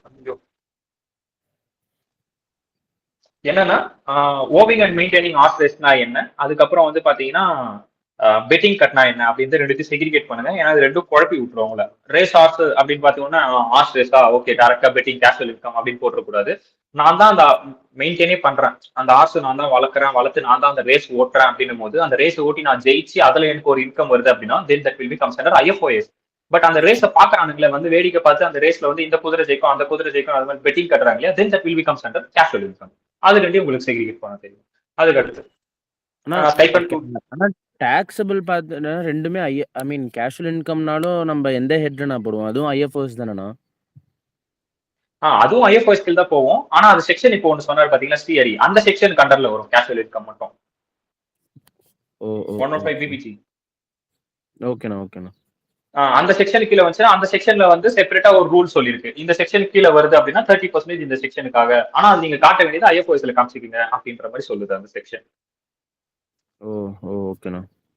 ஓகேவா, விச் மீன்ஸ் அது டிடிஎஸ் புடிச்சுதான் இருக்கும் பாலா, டிடிஎஸ் புடிச்சிருப்பாங்க. அந்த இன்கம் உங்க கைக்கு வரதுக்கு முன்னாடி, கேஷுவல் இன்கம் எல்லாமே உங்க கைக்கு வரதுக்கு முன்னாடி 30% கொடுப்பீங்க. நீங்க 1 லட்ச ரூபா சம்பாதிச்சிருக்கீங்க, உங்க கைக்கு 70,000 தான் கிடைக்கும். ஓகேண்ணா, அந்த மாதிரி இருக்கும். ஓகேவா, சோ அது போக ட்ரெயினியோட ஸ்டைஃபண்ட் டு ட்ரெயினி நம்மளுக்கு ஒன்றும் பிச்சுக்கிட்டு கொட்ட போறதுல கூறி பிச்சுக்கிட்டு 8,000 ரூபாய் 12,000 ரூபாய் கொடுப்பான். சரி, ஓகே, அதுவும் இங்க ஆட் ஆக போதான். அதுக்கப்புறம் வேற என்ன ஆட் ஆக போகுது? இன்ட்ரெஸ்ட் ஆன் எம்ப்ளாயி கான்ட்ரிபியூஷன் பார்ப்போம். மேல எம்ப்ளாயி கான்ட்ரிபியூஷனே நம்ம பார்த்தோம். அதாவது இங்க படிக்கும் போது பின்னாடி இந்த இடத்துல ஓவரால் கான்ட்ரிபியூஷனே பார்த்தோம். சம் ரிசீவ்டு அப்படின்னு போட்டு ப்ராவிடன்ட் ஃபண்ட் கான்ட்ரிபியூஷனே பார்த்தோம். பிஜிபி கீழே போட அப்படின்னா அந்த கான்ட்ரிபியூஷன் மொத்தமா தூக்கினது ஐஎஃப்ஓஎஸ்ல போடணும்னு பார்த்தோமா. அந்த கான்ட்ரிபியூஷனுக்கு இப்ப ஏதாவது ஒரு இன்ட்ரெஸ்ட் வரும் இல்லையா, மேல பிரின்சிபலே ஐஎஃப்ஓஎஸ்ல வருது அப்படின்னா அந்த பிரின்சிபலுக்கான சப்ஜெக்டும் டெஃபினட்டா ஐஎஃப்ஓஎஸ்ல தான் வரும். அப்போ அதுக்கான இன்ட்ரெஸ்ட் இந்த பாயிண்ட்ல தான் நம்ம மிஸ் பண்ணிடுவோம். என்னன்னா பிஃபோரா இருக்கக்கூடிய இந்த பாயிண்ட் கான்ட்ரிபியூஷன் இது அண்டர் கேஷ் ப்ராவிடன்ட் ஃபண்ட் வந்துச்சுன்னா இதுல வந்துருமாப்பா அப்படின்னு சொல்லிடுவோம். ஆனா அது முன்னாடி இருக்கிற இன்ட்ரெஸ்ட் மட்டும் தான் வரும்ன்றதை நம்ம படிக்க மாட்டோம். நிறைய இடத்துல அந்த மாதிரி மிஸ் பண்ணுவோம். ஒரு ஃப்ளோல போகும்போது, ஒரு வேகமா போகும்போதும் சரி, நான் சும்மாவே நான் வேகமா தான் படிப்பேன், டக்குன்னு ஜம்ப் ஆகி போயினே இருப்பேன். ஸோ அப்படி போகும்போது ஒரு ஃப்ளோல போகும்போது இது இங்கதான் நடக்குது அப்படின்னு சொல்லிட்டு ஈஸியா மிஸ்டேக் பண்ணிட்டு போயிடும். ஓகேவா, ஸோ அது போக வந்து பாத்தீங்கன்னா வேற என்ன, ஸோ இது கீழே வந்து நீங்க அப்ரூவல் பேசிஸ்லயே பண்ணிக்கலாம், கேஷ் பேசிஸ்லயும் உங்களோட அக்கௌண்டிங் வந்து மெயின்டைன் பண்ணலாம். அது போக கேஷுவல் இன்கம்னா என்னன்னு சொல்லியிருக்கான் பாருங்க 56(1) ஐபில. என்னன்னா winning from lotteries, crossword puzzles, அதுக்கப்புறம் இதெல்லாம் தான் casual income. Race includes horse race, gambling, betting, online gambling, card game shows are taxable under this head. ஓகேவா, this are the casual income. இந்த ஆறும் உங்களுக்கு ஞாபகம் இருக்கட்டும் கேஷுவல் இன்கம்ல. ஸோ இங்க இருக்கு பாருங்க 115 பிபி. ஓகேவா, ஃபிளாட்டா 30%. இதுக்கு மட்டும் கேஷுவல் இன்கம் மட்டும் டாக்ஸ் ரேட் இங்கே சொல்லிட்டான், அவனே மென்ஷன் பண்ணிட்டான். ஓகேவா, so which are the casual incomes or draws under 56 to IB, then the flat rate will be 30% under section 115 BB. ஓகேவா, அண்டர்ஸ்டாண்ட் பண்ணிக்கோங்க. ஸோ அது போக லாட்ரியும் இதுல சேரும். அது போக வேற என்ன இருக்கு, draws chance in man whatsoever agreement what means called. Okay, card games இதுல இன்க்ளூட் ஆக போகுது. Competition winning prize such income shall be fully taxable, no deduction. Exception deduction ஏதாவது கிடைக்குமா அப்படின்னு கேட்டா இந்த இன்கம்க்குலாம் டெஃபினட்டா கிடைக்காது.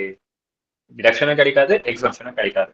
ஸோ இதுல ஒரு நோட்டு, என்ன நோட் கொடுத்துருக்கான், income from jockey is not treated as winning from horse race.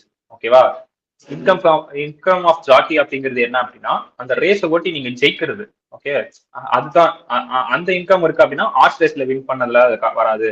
அதே மாதிரி motor car rally, winning from motor car rally, உங்களோட ஸ்கில்ஸ் உங்களோட எஃபர்ட்டை போட்டு நீங்க அந்த கார் ரேஸ்ல ஜெயிச்சிருக்கீங்க அப்படின்னும் போது then that is also consider normal income, not as capital income. அதை பார்த்து பெட்டிங் கண்ட்ரோல் தான் பிரச்சனை, நீங்க அதுல ஓட்டுனீங்க அப்படின்னா பிரச்சனை கிடையாது. அதே மாதிரி லாட்ரி ஸ்டாக்கிங் ட்ரேடா வச்சிருந்தோம்னா நம்ம என்னன்னு பார்த்தோம் இல்லையா, அன்சோல்டா இருக்கு, இன்சிடென்டல் ஆஃப் பிசினஸ் சொல்லி பிஜிபில டாக்ஸபிள் பண்ணோம் நம்ம பார்த்தோம். லாட்ரி டிக்கெட் மொத்தம் 100 லாட்ரி வாங்கிருக்கேன், 99 வித்துட்டேன், ஒன்னு விக்கல, பார்த்தா அந்த ஒண்ணுக்கு தான் லாட்ரி விழுந்திருக்கு, எனக்கு 1 கோடி ரூபாய் விழுந்துச்சு. That will be comes under PGBP. Okay, but இப்ப 99 வித்தா இல்லையா, அதுல எவனோ ஒருத்தருக்கு வந்து விழுந்துச்சு அப்படின்னா தென் அது ஐஎஃப்ஓஎஸ் கீழே போயிடும். ஓகே, அதுக்கப்புறம் எக்ஸ்பெண்ட். இப்போ பாத்தீங்க இல்லையா இந்த செஸ் காம்படிஷன்ல, பேர் என்னடா, குகேஷ்க்கு வந்து டாக்ஸ் போட்டு எவ்வளவு பிடிச்சானுங்க, 30% கேஷுவல் இன்கம் அண்டர்ல வந்துச்சு அப்படின்னு சொல்லி தான் அதை பண்ணி அதுக்கப்புறம் அது ஏதோ 11 crores அவனுக்கு வந்துச்சு அப்படின்னு சொல்லிட்டு ஃபைனலா அது என்னென்னமோ பண்ணி கேஸ் போட்டு யாரையோ பேசி சோசியல் மீடியால வந்து வைரல் ஆக்கி விட்டு அதுக்கப்புறம் அதை அப்படியே திருப்பி கொடுத்துட்டாங்க அப்படின்றத நம்ம பார்த்தோம் இல்லையா. த சேம் வே அதுதான் இங்க நடந்திருக்கு. அதுக்கப்புறம் expenditure to be deducted, ஏதாவது ஒரு எக்ஸ்பெண்டிச்சர் நம்ம டிடெக்ட் பண்ணிக்கலாமான்னு கேட்டா no deduction can be claim for such income even such expenditure is incurred exclusively and only earning such income. இந்த கேஷுவல் இன்கம்க்கு இன் கேஸ் இப்போ பெட் கட்டிட்டேன், கொடுக்கல, அவன் பெட்டு கட்டின காசு கொடுக்கல அப்படின்னா நம்ம என்ன பண்ணுவோம், அடுத்து கேஸ் போடுவோம். இவன் என்கிட்ட பெட்டு கட்டினா அக்ரிமெண்ட் போட்டிருக்கான், அப்போ கேஸ் போட்டா அதுக்கு ஒரு காசு செலவாகும் இல்லையா, எக்ஸ்பெண்டிச்சர். அப்போ நான் எனக்கு வர இன்கம்ல இருந்து அந்த எக்ஸ்பெண்டிச்சர் நான் மைனஸ் பண்ணிக்கலாமான்னு கேட்டா பண்ணிக்க கூடாது. ஓகேவா, என்ன எக்ஸ்பெண்டிச்சர் வேணா இருக்கட்டும், ரிலேட்டட் டு அந்த இன்கம் சம்பாதிக்கிறதுக்காக நீ அந்த எக்ஸ்பெண்டிச்சர் பண்றனே இருக்கட்டுமே, கிடையாதுடா அப்படின்ட்டான். ஓகேவா, அதுக்கப்புறம் 80C இருந்து 80U டிடக்ஷன் இருக்கா, கிடையாது. ஓகேவா, தென் அதுக்கப்புறம் method of grossing up income, நம்ம இது ஆல்ரெடி பார்த்தோம். கிராசிங் அப் எதுக்கு பண்றோம் அப்படின்னு, ஏன்னா இங்க ஒரு 2 பாயிண்ட்ஸ் கொடுத்துருப்போம், அது மட்டும் நீங்க ஹைலைட் பண்ணிக்கோங்க. என்னன்னா students in case students are required to gross up, எப்போ கிராஸ் அப் பண்ணுவீங்க அப்படின்னா ஒரு 2 விஷயம் இருக்கு. இங்க இன்கம் ரிசீவ்டும் இங்க இருக்கு பாருங்க, இன்கம் இயர்ன்டுக்கும் இன்கம் ரிசீவ்டுக்கும் டிஃப்ரெண்ட் மீனிங் இருக்கு. ஓகேவா, இன்கம் இயர்ன்ட் அப்படிங்கிறது என்ன அப்படின்னா 1 லட்ச ரூபா நான் சொன்னேன், பாலாக்கு 1 லட்ச ரூபா நான் சொன்னேன் இல்லையா, இதுதான் இன்கம் இயர்ன்ட். ஆனா பாலா ரிசீவ் பண்ணது எவ்வளோ, இன்கம் ரிசீவ் 70,000, அதுதான் இயர்ன்டுக்கும் ரிசீவ்டுக்குமான டிஃபரன்ஸ். ஓகேவா, சோ இப்போ பாலா 70,000 ரிசீவ் பண்ணிருக்காரு அப்படின்னும் போது கிராஸ் அப் பண்ணும். பாலா எப்படி கிராஸ் அப் பண்ணுவாரு, 70,000 70%, அப்போ இன்டூ 100 போட்டா 1 லட்ச ரூபா தான் அவரோட இன்கம் இயர்ன்டு. அப்போ இந்த 1 லட்ச ரூபா தான் ஐஎஃப்ஓஎஸ் கீழே காட்டணும். கொண்டு வந்து ஐஎஃப்ஓஎஸ் கீழே காமிச்சிட்டு நீங்க டாக்ஸ் அங்க கடைசியா கட்ட வருவீங்களா, டாக்ஸ் லைபிலிட்டி, அந்த இடத்துல டிடிஎஸ் சொல்லிட்டு நீங்க இதை மைனஸ் பண்ணிடணும். 30,000 மைனஸ் பண்ணிட்டு பேலன்ஸ் இருக்கிறதுக்கு நீங்க நார்மல் ஸ்லாப்ல டாக்ஸ் கட்டணும். புரியுதா, 2 இடத்துல ஆப் வச்சிருக்கானோ, டிடிஎஸ் புடிச்சிட்டு பேலன்ஸ் இருக்க இன்கமுக்கு நார்மல் டாக்ஸ்ல ஸ்லாப் நார்மல் ரேட்ல வந்து டாக்ஸ் கட்டுவீங்க. இது எப்படின்னா ஒரு எக்ஸாம்பிள் வந்து நான் அங்கேயே சொல்லிட்டேன்னா புரிஞ்சிடும்.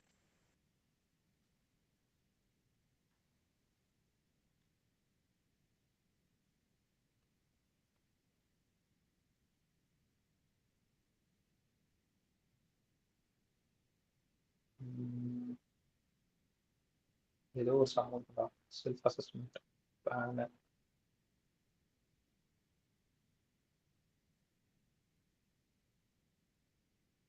அப்பயே இந்த இல்லுஸ்ட்ரேஷன் 46 பார்த்தீங்கனாலே உங்களுக்கு அண்டர்ஸ்டாண்ட் ஆகும்.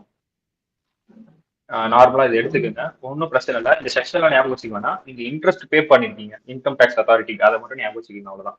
ஸோ பாருங்க, mister Gambhir Mitra pay 42,000 together with return file பண்ணும் போது எவ்வளவு பே பண்ணிருக்காரு, 46,000 பே பண்ணிருக்காரு. Means they paying the tax. ஓகேவா, treatment shows under section 140A இதெல்லாம் பார்க்க வேண்டாம். ஃபாலோயிங் டேட்டா ட்ரீட்மெண்ட் எப்படி இருக்கான், இப்படி இருக்கான். டாக்ஸ் லயபிலிட்டி 82,000, இன்ட்ரெஸ்ட் வந்து as per return of income 750 கட்டணும். 243B படி இதெல்லாம் ஒரு நோட்டுக்கான இன்ட்ரெஸ்ட். இதெல்லாம் உங்க புக்ல இப்போ இன்டர்ல கிடைக்காது.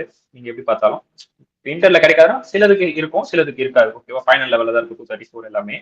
ஸோ ஜஸ்ட் நீங்க ஞாபகம் மட்டும் வச்சுக்கினா போதும். ஸோ அது போக இன்னொரு இன்ட்ரெஸ்ட் வந்து 3000 கட்டியிருக்காரு. அது போக இன்னொரு இன்ட்ரெஸ்ட் வந்து 1650 கட்டியிருக்காரு. ஃபீஸ் வேற கட்டியிருக்காரு ஒரு 5000. அட்வான்ஸ் டாக்ஸ் ஒரு 1500 கட்டியிருக்காரு. டிடிஎஸ் ஒரு 6000 ரூபாய் கட்டியிருக்காரு. டிடிஎஸ் இந்த டிடிஎஸ்க்காக தான் நான் இப்போ உங்களுக்கு இந்த சம் எடுத்தேன். டிடிஎஸ் 6000 ரூபாய் கட்டியிருக்காரு. ஓகேவா? ஃபாலோயிங் டேட்டாலாம் இருக்கு. இப்போ என்ன சொல்றான் கொஸ்டின்லன்னு பாத்தீங்கன்னா சொல்யூஷன் கொடுத்துட்டு இப்போ நீங்க இதை கம்ப்யூட் பண்ணுங்க சொல்லிட்டான். இப்போ டாக்ஸ் லயபிலிட்டி எவ்வளோ? 82,000 ரூபாய். எதுல ஆட் பண்ணணும்? நம்ம ஃபீஸ் எல்லா இன்ட்ரெஸ்டையும் ஆட் பண்ணோமா? நம்ம கட்ட வேண்டியது எல்லாத்தையும் ஆட் பண்ணணும். 11,140. ஸோ டோட்டலா இப்போ நான் எவ்வளவு கட்டணும்? 93,140 நான் கட்டணும். அது போக அட்வான்ஸ் டாக்ஸ் நான் எவ்வளவு பே பண்ணிருக்கேன் ஆல்ரெடி, அதை நான் மைனஸ் பண்ணோம் இல்லையா? விச் மீன்ஸ் அட்வான்ஸ் டாக்ஸ் நம்ம மார்ச்லேயே முடிஞ்சிடும். அதுக்கப்புறம் தான் நம்ம ரிட்டர்ன் ஃபைல் பண்ணணும் நான் சொன்னேன், ஞாபகம் இருக்கா? ஸோ அப்போ அட்வான்ஸ் டாக்ஸ் ஏதாவது இருக்குன்னா அதை நம்ம லிஸ்ட் பண்ணணும். டிடிஎஸ் நம்ம எதனா கட்டித்தரோம் அதையும் நம்ம லிஸ்ட் பண்ணுவோம். ஸோ விச் மீன்ஸ் நீங்க இப்போ ஐஎஃப்ஓஎஸ் பாயிண்ட் ஆஃப் வியூ நான் என்ன சொல்ல வந்தேன் அப்படின்னா, கிராஸ் அப் பண்ணி இங்க 1 லட்ச ரூபான்னு காமிச்சிருவீங்க. காமிச்சிட்டு இந்த இடத்துல டிடிஎஸ் மைனஸ் பண்ணுவீங்க. டிடிஎஸ் இங்க வந்து 3000 ரூபாய், சாரி 30,000 ரூபாய் மைனஸ் பண்ணுவீங்க. 30,000 ரூபாய் மைனஸ் வந்து பேலன்ஸ் 70,000 ரூபான்னு காட்டுவீங்க.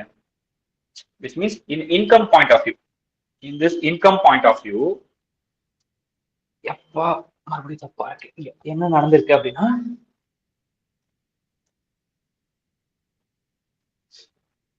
அதாவது 70,000 அப்படின்னு இருக்கும் இல்லையா? இதை கிராஸ் அப் பண்ணீங்கன்னா 1 லேக்னு மாறிடும். 1 லேக் மாறிடுச்சு அப்படின்னா நார்மல் ஸ்லாப்ல நீங்க டாக்ஸபிள் பண்ணுவீங்க. நார்மல் ஸ்லாப்ல டாக்ஸ் ரேட் இப்போ ஃபார் எக்ஸாம்பிள் டாக்ஸ் லயபிலிட்டி வந்து நான் எவ்வளவு வைக்கிறேன் அப்படின்னா ஒரு 12,000 ரூபாய் வருதுன்னு நான் வைக்கிறேன். கிராஸ் அப் பண்ணா 12,000 ரூபாய் வரும். டோட்டல் இன்கம் ஆட் பண்ணாதான் வரும். சரி, ஓகே. இங்க வந்து இன்னும் ஒரு விஷயம் நடந்திருக்குடா. டைரக்டா உள்ள வந்து கூடாதுதான். இங்க டாக்ஸ் லயபிலிட்டின்னு இருக்கு இல்லையா? நான் சொல்லிட்டு இருக்குது taxable income. Okay, taxable income 1 லேக்கா இருக்கு அப்படின்ற கணக்குல நான் சொல்லிட்டு இருக்கேன். கிராஸ் அப் பண்ணிட்டு டாக்ஸபிள் இன்கம் 1 லேக்கா இருக்கு. இந்த 1 லேக்குக்கான டாக்ஸ் லயபிலிட்டி தான் நீங்க இங்க போடுவீங்க. இந்த 1 லேக்கான டாக்ஸ் லயபிலிட்டி. ஏன்னா நான் அமௌண்ட் கம்மியா வச்சதுனால எனக்கு இங்க கால்குலேஷன் வரல. அமௌண்ட் கம்மியா வச்சதுனால, ஓகே, அப்ராக்ஸ் அமௌண்ட் எடுத்ததுனால. ஓகேவா? சோ இதுக்கான டாக்ஸ் லயபிலிட்டின்னு நினைச்சுக்கோங்க. ஓகே, சோ இதை கிராஸ் அப் பண்ணி இப்படி கொண்டு வந்துட்டு டிடிஎஸ் இப்போ எவ்வளவு பிடிச்சிருப்போம் அப்படின்னா 30,000 பிடிச்சிருப்போம் பார்த்தோம் இல்லையா? அந்த 30,000 டிடிஎஸ் இங்க மைனஸ் பண்ணிட்டு பேலன்ஸ் இருக்க அமௌண்ட் நீங்க எவ்வளவு பே பண்ணுமோ அதுதான் இங்க காட்டுவீங்க. 85,640 அப்படின்னு. இப்போ நான் இங்க சொல்ல வந்தது என்ன அப்படின்னா, இங்க இங்க கிராஸ் அப் பண்ணீங்க, கிராஸ் அப் பண்ணிட்டு ஓவரால் வேல்யூக்கு மறுபடியும் டாக்ஸ் கட்டுவீங்க. ஓவரால் வேல்யூக்கு டாக்ஸ் கால்குலேட் பண்ணிட்டு டிடிஎஸ் இங்க மைனஸ் பண்ணிப்பீங்க அகைன். அண்டர்ஸ்டாண்ட் ஆகுதா? விச் மீன்ஸ் அங்க ஆட் பண்ற மாதிரி ஆட் பண்ணி கீழே மைனஸ் பண்ணிப்பீங்க அப்படின்னு சொல்லுவாங்க. நான் சொல்ல வரேன், புரியலையா? சரி, கேட்கலையா? கேக்குதுங்களா? கேக்குதா? என்ன சொன்னீங்க? புரியலீங்களா? அதாவது ஒண்ணும் இல்ல, மேல கிராஸ் அப் பண்ற மாதிரி கிராஸ் அப் பண்ணிட்டு மறுபடியும் டிடிஎஸ்ல கீழே இங்க மைனஸ் பண்ணிப்போம், அவ்வளவுதான். விச் மீன்ஸ் டாக்ஸ் லயபிலிட்டில மைனஸ் பண்ணுவோம். டாக்ஸ் லயபிலிட்டி கண்டுபிடிச்சு அதுக்கப்புறம் மைனஸ் பண்ணுவோம்.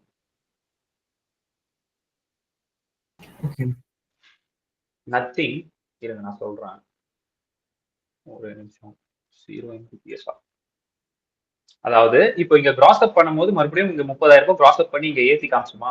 சோ இப்போ இந்த 1 லேக்ஸ்க்கு மறுபடியும் டாக்ஸ் நம்ம ஸ்லாப் ரேட் கால்குலேட் பண்ணோம்னா மறுபடியும் அதே 30% வச்சு 30,000 தான் கால்குலேட் பண்ணுவோம். அது இந்த டாக்ஸ் லயபிலிட்டி கூட மறுபடியும் இன்க்ளூட் ஆகும். கரெக்டா? கிராஸ் அப் பண்ணிட்டு செப்பரேட்டா ஸ்லாப் காட்டுறோம். நான் வந்து இன்கம்னு வச்சதுனால மிஸ்டேக் ஆயிடுச்சு. இப்போ வந்து உங்களோட டோட்டல் இன்கம் பா, நான் ஐஎஃப்ஓஎஸ் கீழே மொத்தமா போடுறேன். இன்ட்ரெஸ்ட் ஒரு 50,000 ரூபாய் இன்ட்ரெஸ்ட் ரிசீவ் பண்றேன். டிவிடெண்ட் ஒரு 80,000 ரூபாய் இருக்கு. அது போக வேற என்ன சொல்லலாம்? இந்த பிரைவேட் டியூஷன் ஃபீ அது ஒரு 30,000 ரூபாய் இருக்கு. வேற என்ன சொல்லலாம்? பேங்க் டெபாசிட் இன்ட்ரெஸ்ட் இது ஒரு 1 லேக் இருக்கு. இதெல்லாம் போக கேஷுவல் இன்கம் 70,000 இருக்கு. ஸோ இப்போ நீங்க என்ன பண்ணீங்கன்னா அண்டர் த ஹெட் ஐஎஃப்ஓஎஸ் அப்படின்னு சொல்லிட்டு நீங்க எப்படி காட்டுவீங்க உங்களோட டோட்டல் இன்கம் அப்படின்னா ஐஎஃப்ஓஎஸ் கீழே 50,000 80,000, 30,000, 1 lakh, gross up பண்ணி 1 lakh அப்படின்னு காட்டுவீங்க. ஓகேயா? ஸோ இப்போ ஐஎஃப்ஓஎஸ் இன்கம் அப்படின்னு கேட்டோம்னா 2,30,000, 3,10,000, 3,60,000. So 3,60,000 is your IFOS taxable income அப்படின்னு நீங்க சொல்வீங்க. ஓகேவா? ஸோ இந்த டாக்ஸபிள் இன்கம்ல இப்போ நீங்க என்ன சொல்வீங்க அப்படின்னா கேஷுவல் இன்கம் இதுல 1 லட்சம் சொல்லிட்டு கேஷுவல் இன்கம் மைனஸ் பண்ணணும். Minus casual income 1 lakhs. ஏன் நான் மறுபடியும் நான் மைனஸ் பண்றேன் அப்படின்னா 2,60,000. இந்த 1 lakh ஃபிளாட்டா டாக்ஸ் லைபிலிட்டி எவ்வளவு வரும்? 30%னா 30,000 டாக்ஸ் லைபிலிட்டி. கரெக்டா? இதுக்கான டாக்ஸ் லைபிலிட்டி. இந்த 2,60,000 அப்படிங்கிறது ஓல்டு ஸ்லாப், ஓல்டு ரெஜிம் படி நான் போறேன். ஓல்டு ரெஜிம் எப்படி போனோம் அப்படின்னா 2,50,000 வரைக்கும் நில்லா, 2,50,000 வரைக்கும் நில்லு. பேலன்ஸ் இருக்க 10,000 மேல 5% எடுப்பான். 5% எடுத்தேன் அப்படின்னா 500. ஸோ 500 இப்படி வருமா? கரெக்டா? 500 தானே 5%, 5,000. இப்போ 30,500 தான் என்னோட டாக்ஸ் லயபிலிட்டி. கரெக்டா? இப்போ கொண்டு வந்து அந்த சம்ல அதை போடுங்க. இப்போ இங்க கொண்டு வந்து இந்த சம்ல டாக்ஸ் லயபிலிட்டின்ற ஏரியால நீங்க என்ன பண்ணீங்க அப்படின்னா, ஏன்னா இங்க டாக்ஸ் லயபிலிட்டின்னு கொடுத்துட்டான், இன்கம்னு கொடுக்கல. இப்போ இந்த டாக்ஸ் லயபிலிட்டி 30,500 இருக்கும். கரெக்டா? இப்போ இந்த இடத்துல இதெல்லாம் இந்த இன்ட்ரெஸ்ட் எல்லாத்தையும் ஆட் பண்ணீங்க. ஆட் பண்ணீங்கன்னா 11,140. ஸோ இப்போ நீங்க எவ்வளவு கட்டணும்? 0,4614 41,640 கட்டணும். அது போக அட்வான்ஸ் டாக்ஸ் ஏதாவது கட்டிட்டீங்க, நம்ம சம் படி கட்டல. டிடிஎஸ் நம்ம எவ்வளவு கட்டணும்? ஆல்ரெடி 30,000 ரூபாய் கட்டணும். ஸோ மைனஸ் பண்ணிட்டு பேலன்ஸ் 11,140. இன்னும் நம்ம எவ்வளவு பே பண்ண வேண்டியிருக்கு? Amount payable to tax authority எவ்வளவு பே பண்ணணும்? 11,140 பே பண்ணணும். இப்போ புரிஞ்சுதா? மேல கிராஸ் அப் பண்ணி உங்களோட எதுக்காக நான் அப்ப நான் கிராஸ் அப் பண்றேன் அப்படின்னா இன்கம் இயர்ண்டுக்கும் இன்கம் ரிசீவ்டுக்குமான டிஃபரன்ஸ் காட்டுறதுக்காக. ஐஎஃப்ஓஎஸ் கீழே 3,60,60,000 ரூபாய் நீங்க சம்பாதிச்சிருக்கீங்க அந்த வருஷத்துக்கு அப்படின்னு ஒரு ப்ரூஃப் நீங்க காட்டணும். ஓகேவா? அதுக்காக தான் கிராஸ் அப் பண்ணுறோம். ப்ரூஃப் லெசன்ஸ் இன்கம் ரிசீவ்டு, அவ்வளவுதான் ஆக்சுவல் இன்கம் ரிசீவ்டு அப்படின்னு நீங்க சொல்றதுக்காக நீங்க ஐஎஃப்ஓஎஸ்ல பண்றீங்க. 3,60,000 அண்டர்ஸ்டாண்ட் ஆச்சா இப்போ? ஸோ அதுதான் அங்க சொல்லியிருக்கான். இப்போ ஐஎஃப்ஓஎஸ்ல போகும். அடுத்து ஐஎஃப்ஓஎஸ்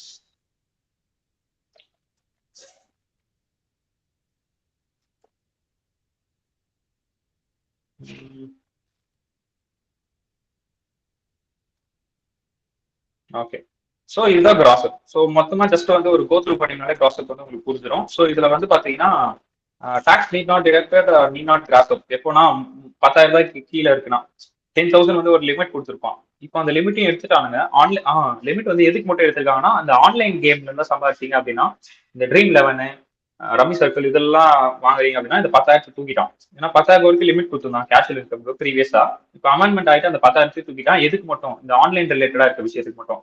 கீழே பாத்தீங்கன்னாலே கொடுத்துருப்பான். வின்னிங் ஃப்ரம் லாட்டரிக்கு இல்ல ஆஸ்ட்ரேஸுக்கு இதெல்லாம் மோர் தென் இல்ல அப்படின்னா. அதே மாதிரி in case of gambling, betting, line gaming and racing other than horse races etcetera. So இது எல்லாத்தையுமே அந்த 10,000 ரூபாய் எக்ஸெப்ஷன் இருக்கு. இதை தாண்டி இருக்கிறதுக்குலாம் கிடையாது அப்படின்ற மாதிரி சொல்லிட்டான். ஓகேவா? So up to this point உங்களுக்கு வந்து ஐஎஃப்ஓஎஸ்ல காமனா இருக்கும். மற்ற எல்லா பாயிண்ட்டுமே நம்ம ஆல்ரெடி படிச்சது தான். இந்த லெட் அவுட் விடுறது, plant and machinery let out, plant and machinery along with building, that is composite rent ஐஎஃப்ஓஎஸ்ல படிச்சது. அதுக்கப்புறம் டிடக்ஷன் இதுக்கெல்லாம் அலோவ் பண்ணுவோம்.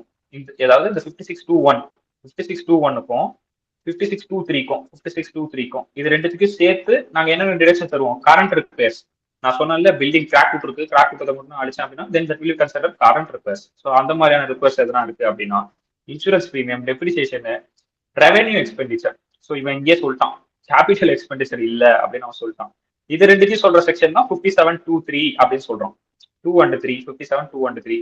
அதாவது இந்த ரெண்டு செக்ஷனுக்கும் நீங்க எடுத்துக்கிறீங்களே ஒரு டிடக்ஷன், அதை பத்தி பேசுற செக்ஷன் தான் நானு அப்படின்னு இவன் சொல்ல வரான்.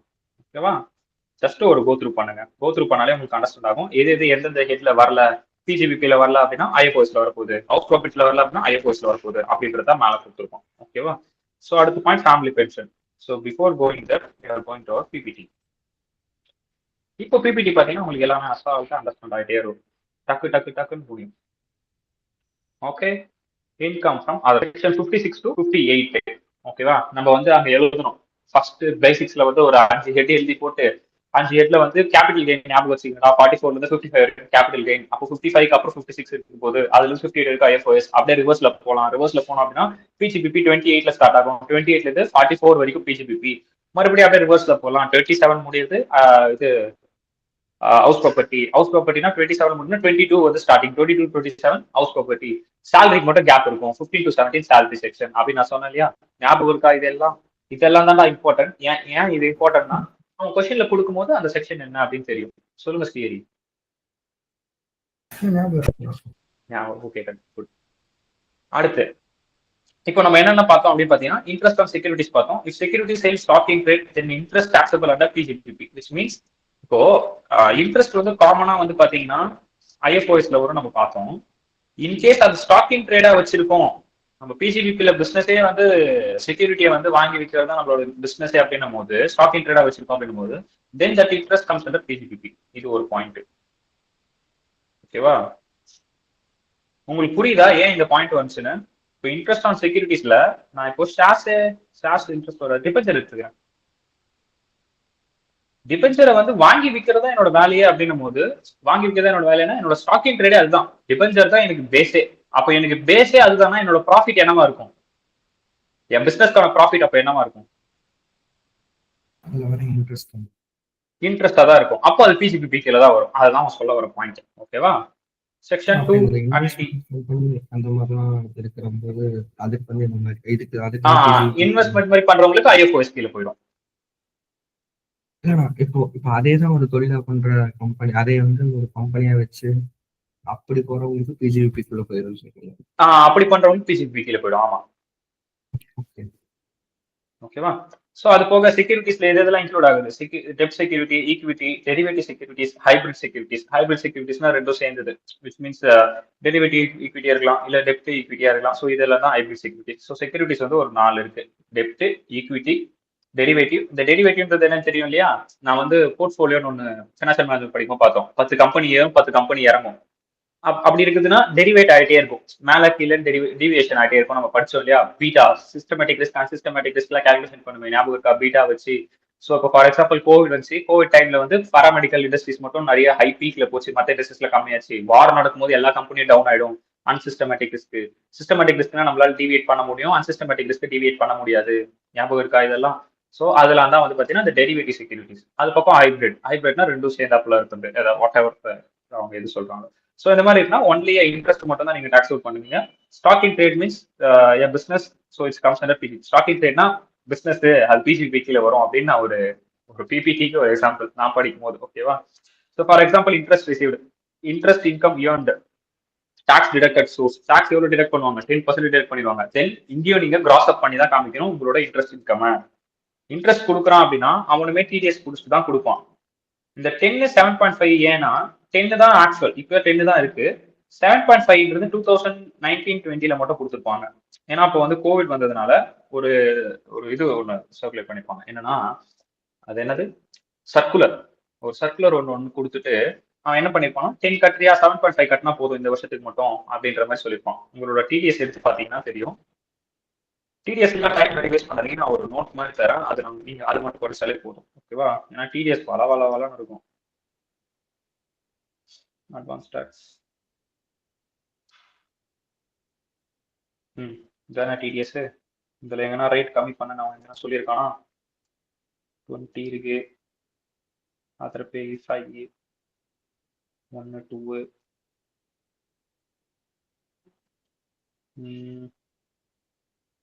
உங்க புக்ல அது கொடுக்குற சர்க்குலர் எடுத்துட்டான்னு நினைக்கிறேன், எனக்கு தெரிஞ்சு. 5 இருக்கு, 210,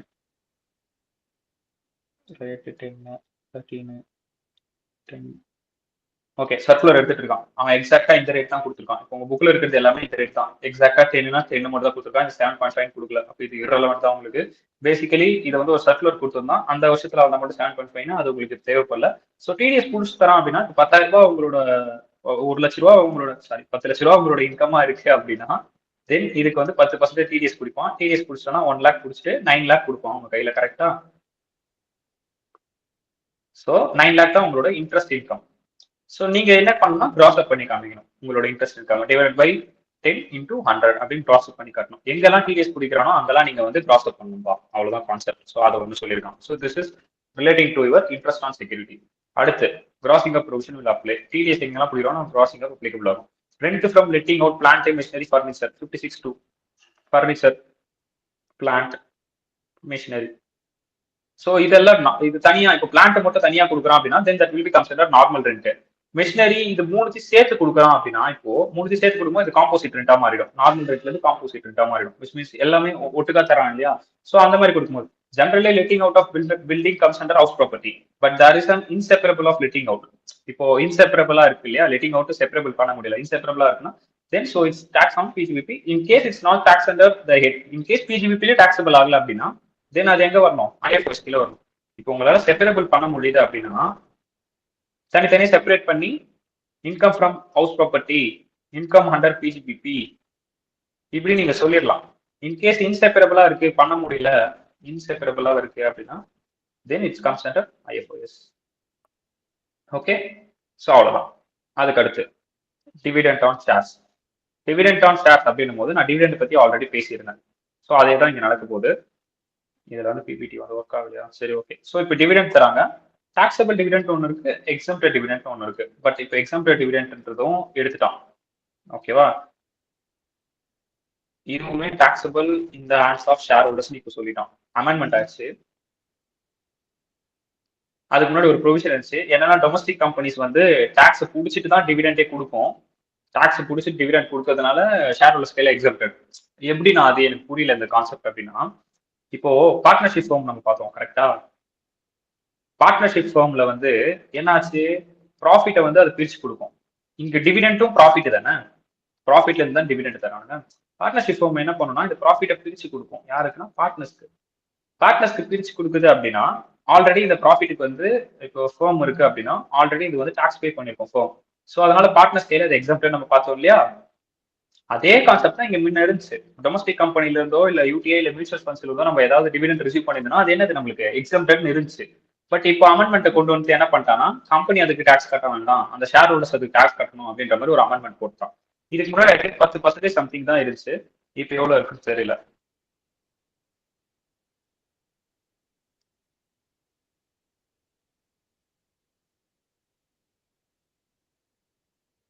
shareholders in one trust. So if dividend income is in the yes, dividend income is taxable in the hands of shareholders. So நல்லா பாத்துக்கேன், அது வந்து shareholders கையில taxable ஆகும் அப்படின்னு சொல்லியிருக்கான். ஓகேவா. ஸோ அந்த கிளியர் டாக்ஸ்ல போனோம்னா நம்மளுக்கு அதை பத்தின example 2025 budget TDS on dividend it is will not required to be deducted if dividend is income up to 10,000. 10,000 வரைக்கும் இருக்கு அப்படின்னா TDS பிடிக்க வேண்டிய அவசியம் இல்லை அப்படின்ற மாதிரி. ப்ரீவியஸ் லிமிட் 5,000 ரூபாவா இருந்துச்சு. ஓகேவா. TDS பிடிக்கணும்னா டிவிடெண்ட்ல நமக்கு TDS பிடிப்பாங்க இல்லையா, அதுதான் சொல்லியிருக்கான். Old vices provision for taxability income. So finance act 2020ல என்ன இருக்கு, 2020லே சொல்லிட்டு இருக்கோம். ஓகேவா. ஸோ அதுக்கு பிஃபோரா என்ன இருந்துச்சு அப்படின்னா, அதுக்கு பிஃபோரா எக்ஸம்ப்டட் until 31st March 2020 வரைக்கும் எக்ஸம்ப்டட். இந்த ஃபர்ஸ்ட் பாயிண்ட் படிச்சு பாருங்க. The dividend received from Indian company was exempted until 31st March 2020. In the financial 2019-20 வரைக்கும் ஒன்றும் பிரச்சனை இல்லை. That was because the company clearing such a dividend already paid dividend distribution tax. ஏன்னா அதுல DDT பே பண்ணிட்டு இருப்பாங்க கம்பெனியே. ஓகேவா. பட் ஆஃப்டர் 2020 ஃபினான்ஸ் ஆக்ட்ல ஒரு அமெண்ட்மெண்ட் வந்திருக்கு. என்ன சொல்லியிருக்கான், henceforth all dividend received on or after 2020. 2020க்கு அப்புறம் யார் கையில டாக்ஸபிள் ஆகும், in the hands of shareholders. ஓகேவா. 2020க்கு அப்புறம் 2000 முன்னாடியோட படிச்சோம். 2020 எங்க syllabus 2016 syllabus. Okay. So before DDT இப்போ ஆனா இப்போ டிவிடெண்ட் டிஸ்ட்ரிபியூஷன் டாக்ஸ் லைபிலிட்டி நீங்க சொன்னீங்கன்னா அது எப்படி நான் டாக்ஸபிள் ஆகும் அப்படின்னா அது இங்க கொடுத்துருக்கோம். DDT liability on companies and mutual funds tax withdrawn. Similarly, the tax is 10% on dividend receipt. Resident individual HUF firm in excess of rupees 10 lakhs. 10 lakhs மேல இருந்துச்சு அப்படின்னா 115 BBDA வந்து அப்ளிகபிள் ஆகும். ஓகேவா. அதுவுமே வித்ட்ரான் ஆயிடுச்சு. இப்போ 10% டாக்ஸ் பிடிப்பாங்க டிவிடெண்டுக்கு. அது இப்போ கிடையாது. ஓகே. காமனா வந்து இப்போ ஷேர் ஹோல்டர்ஸ் கையில டாக்ஸபிள் ஆகும். So you know need to remember this point. ஏன்னா இது இந்த ஹேண்ட்ஸ் ஆஃப் டாக்ஸ் ஆகும். அது போக டாக்ஸபிள் டிவிடெண்ட் எடுத்துனா dividend receive from foreign company or cooperative society. இது ஆல்வேஸ் இருக்கு டாக்ஸபிள்ல. கோஆபரேட்டிவ் சொசைட்டில இருந்தோ இல்ல ஃபாரின் கம்பெனில இருந்து ரிசீவ் பண்ணினா அது உங்க கையில டாக்ஸபிள் ஆகும். இப்போ ஏன் ஃபாரின் கம்பெனில ரிசீவ் பண்ணா நம்ம கையில டாக்ஸபிள் ஆகும் சொல்றோம். விச் மீன்ஸ் நான் கேட்கறது வந்து 2020க்கு முன்னாடி ஏன் இப்படி ஒரு ப்ரொவிஷன் வச்சிருப்பான்.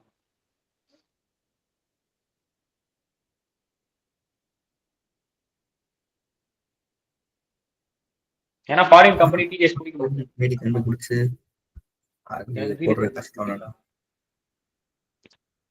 கேட்கல. கேட்கல அவனை போய் தேடி கண்டுபிடிச்சு அவனுக்கு டாக்ஸ் அவனை போய் தேடி அதுவும் ஒரு ரீசன். ஏன்னா அவன் ஃபாரின் கம்பெனி வெளியே இருப்பான், பிளஸ் அவன் டிடிஎஸ் பிடிக்க முடியாது. விச் மீன்ஸ் ப்ரீவியஸ் ப்ரொவிஷன்ல இங்க டொமஸ்டிக் கம்பெனி டிடிஎஸ் பிடிச்சிரும். டிடிஎஸ் பிடிச்சினா அது domestic company Indian company. Foreign company TDS பிடிச்சி யார் கிட்ட கட்டுவான்? இந்தியன் கவர்மெண்ட் கீழே வரமாட்டான் இல்லையா? ஸோ அதனால அவன் டிடிஎஸ் பிடிச்சி ஒன்றும் பிரயோஜனம் இல்லை. ஸோ அதனால வந்து நீங்க அவங்க கிட்ட இருந்து ஃபாரின் கம்பெனி கிட்ட இருந்து நம்மளுக்கு ஏதாவது ஒரு டிவிடெண்ட் நம்ம ரிசீவ் ஆகுது அப்படின்னா then that will be taxable in Ahar and only. அதாவது எக்ஸம்டட்ல வரல, அதனால அது ப்ரீவியஸா இருக்கும்போது அதனால அது எக்ஸம்ட் ஆகல. ஸோ அவனே வேற ஒருத்தன் சொன்ன மாதிரி போயிட்டு தேடி கண்டுபிடிச்சி அவனுக்கு ஒரு டிடிஎஸ் போட்டு உனக்கு இந்த ரூல் அப்ளிகபிள் ஆகும் ஏன்னா இது இந்தியாவில் நடக்குது அப்படின்னு அவங்க கிட்ட சொன்னா அவன் என்ன டென்ஷன் ஆயிடுவான். அது கரெக்ட். ஸோ இப்போ டிவிடெண்ட் எப்படின்றது உங்களுக்கு தெரிஞ்சிச்சு இல்லையா? ஆல்வேஸ் டிவிடெண்ட் வந்து ஷேர் ஹோல்டர்ஸ் கையில டாக்ஸபிள் ஆக போகுது. அந்த டிவிடெண்ட்னா என்ன, டீம்டு டிவிடெண்ட்னா என்ன அப்படின்ற கான்செப்ட் இருக்கு.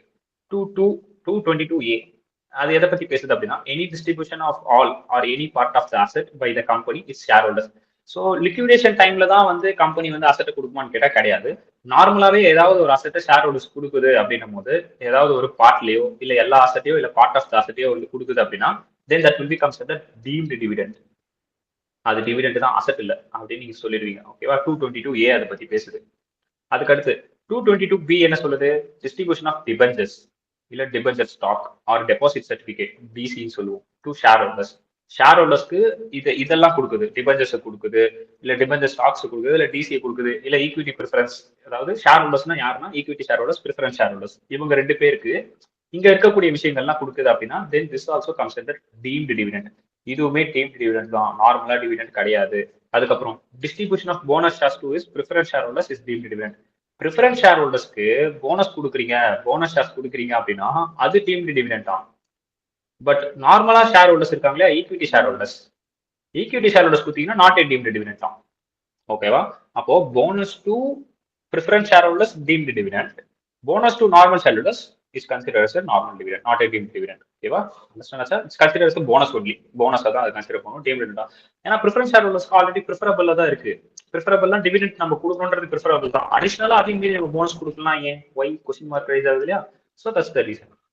ஓகேவா? ஸோ இப்போ புரிஞ்சுதா டிவிடெண்ட்டுக்கும் டீம்டு டிவிடெண்ட்டுக்குமான டிஃபரன்ஸ் என்ன புரிஞ்சுதா? இன்னும் நிறைய இருக்கும்னு நினைக்கிறேன்.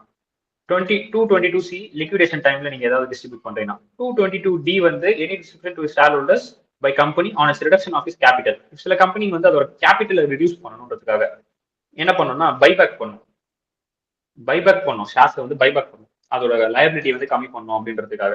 ஸோ அப்படி பண்ணும்போது என்ன ஆகும் அப்படின்னா தென் ஆட்டோமேட்டிக்கா அதுவுமே டீம்டு டிவிடெண்ட் கான்செப்ட்ல வந்துடும்.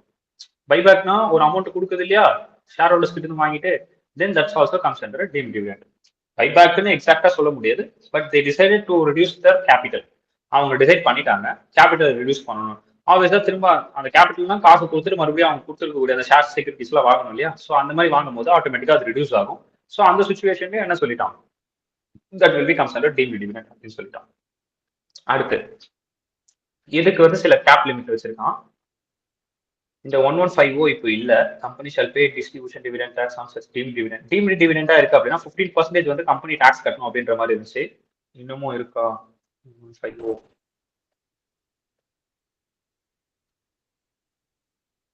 ஆக்சுவலா காலையில இந்த 1150 நாங்க படிக்கும் போது இன்னும் 2 ஹவர்ஸ்ல எக்ஸாம் உட்காந்து 1151 என்ன படிச்சுட்டு இருக்கோம்.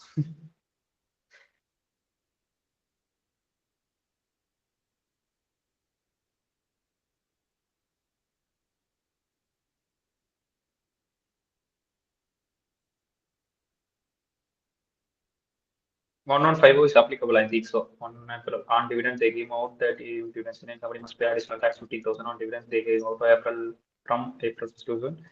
Still applicable. 115 no more applicable. The provision of 223FC has been amended to including dividend received or receivable from special purpose vehicle. 115 வந்து இப்போ applicable இல்லை. பட் ஆனா எனக்கு எக்ஸாக்டா தெரியணும்.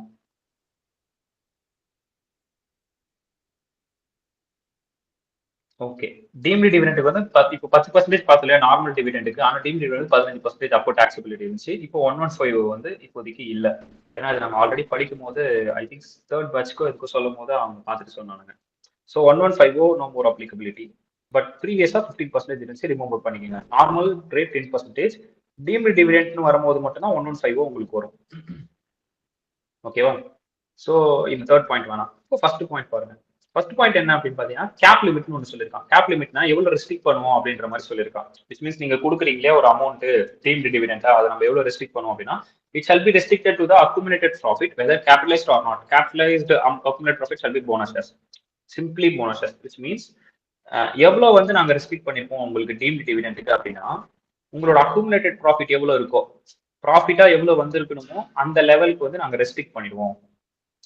உங்க இஷ்டத்துக்கு நம்ம பாட்டுக்கு டிவிடெண்ட் தூக்கி அசட் தூக்கி கொடுத்துடக்கூடாது. டீம் டிவிடெண்ட்ல கூட இப்போ ஒரு அவனுக்கு கொடுக்க வேண்டியது 1 லட்ச ரூபா தான், ஆனா நான் 3 லட்ச ரூபா மதிப்புள்ள அசட் தூக்கி கொடுக்க கூடாது இல்லையா? அங்க ஒரு ரெஸ்ட்ரிக்ஷன் நான் வைக்கணும் இல்லையா, ஒரு லிமிட் வைக்கணும் இல்லையா? ஸோ அந்த லிமிட் வந்து அக்குமுலேட்டட் ப்ராஃபிட் எவ்வளவா இருக்குமோ அவ்வளோ லெவலுக்கு தான் ரெஸ்ட்ரிக்ட் பண்ணிடும், அவ்வளோ லெவலுக்கு தான் நீங்க கொடுக்கணும் அதை அப்படின்ற மாதிரி அங்க ஒரு பாயிண்ட் சொல்லலாம். ஓகேவா? Company applicable to all companies. Okay, grossing up பண்ணணும். இப்போ 15% மேல அப்ளிகபிள் ஆச்சு, அப்போ கிராஸ் அப்பும் இங்க அப்ளிகபிள் ஆகாது. 15% கிராஸ் அப்னா 85% தானே இருக்கும். ஸோ நீங்க ரிசீவ் பண்ணதுல இருந்து 85% அது இப்போ அப்ளிகபிள் ஆகாது. ஏன்னா டைரக்ட்லி இந்த hands of shareholders taxable ஆகும் சொல்லிட்டான். அது போக ஷேர் ஹோல்டர்ஸ் கையில deemed dividend would be exempted, but இப்போ டாக்ஸபிள். ஓகேவா? இது எக்ஸம்ப்டட் ப்ரீவியஸா இருந்திருக்கு, பட் இப்போ டாக்ஸபிள். அப்போ இந்த 5 பாயிண்ட்டுமே வேணாமா உங்களுக்கு? சரி விடு, கேப் லிமிட் மட்டும் தான் தேவை. அக்குமுலேட்டட் ப்ராஃபிட்னா என்னன்னு பாருங்க. After payment of dividend and balance profit is accumulated profit. நான் ஆல்ரெடி தான் டிவிடெண்ட் பே பண்ணிட்டாங்கன்னா மறுபடியும் எது நான் டிவிடெண்ட் இது எதுனா இது நார்மல் டிவிடெண்ட், இது டீம்டு டிவிடெண்ட். ஓகேவா? நார்மல் டிவிடெண்ட் கொடுத்தது போகையும் பேலன்ஸ் ப்ராஃபிட் இருக்கும். அந்த ப்ராஃபிட் லெவலுக்கு நீங்க அசட் இஷ்யூ பண்ணுவீங்களோ இல்ல ஷேர்ஸ் இஷ்யூ பண்ணுவீங்களோ இல்ல போனஸ் ஷேர்ஸ் கொடுப்பீங்களோ அதெல்லாம் டீம்டு டிவிடெண்ட்ல வந்துடும். ஆனா அது எந்த லெவலுக்கு தான் இருக்கணும்? உங்களோட இந்த டிவிடெண்ட் கொடுத்தது போக balance.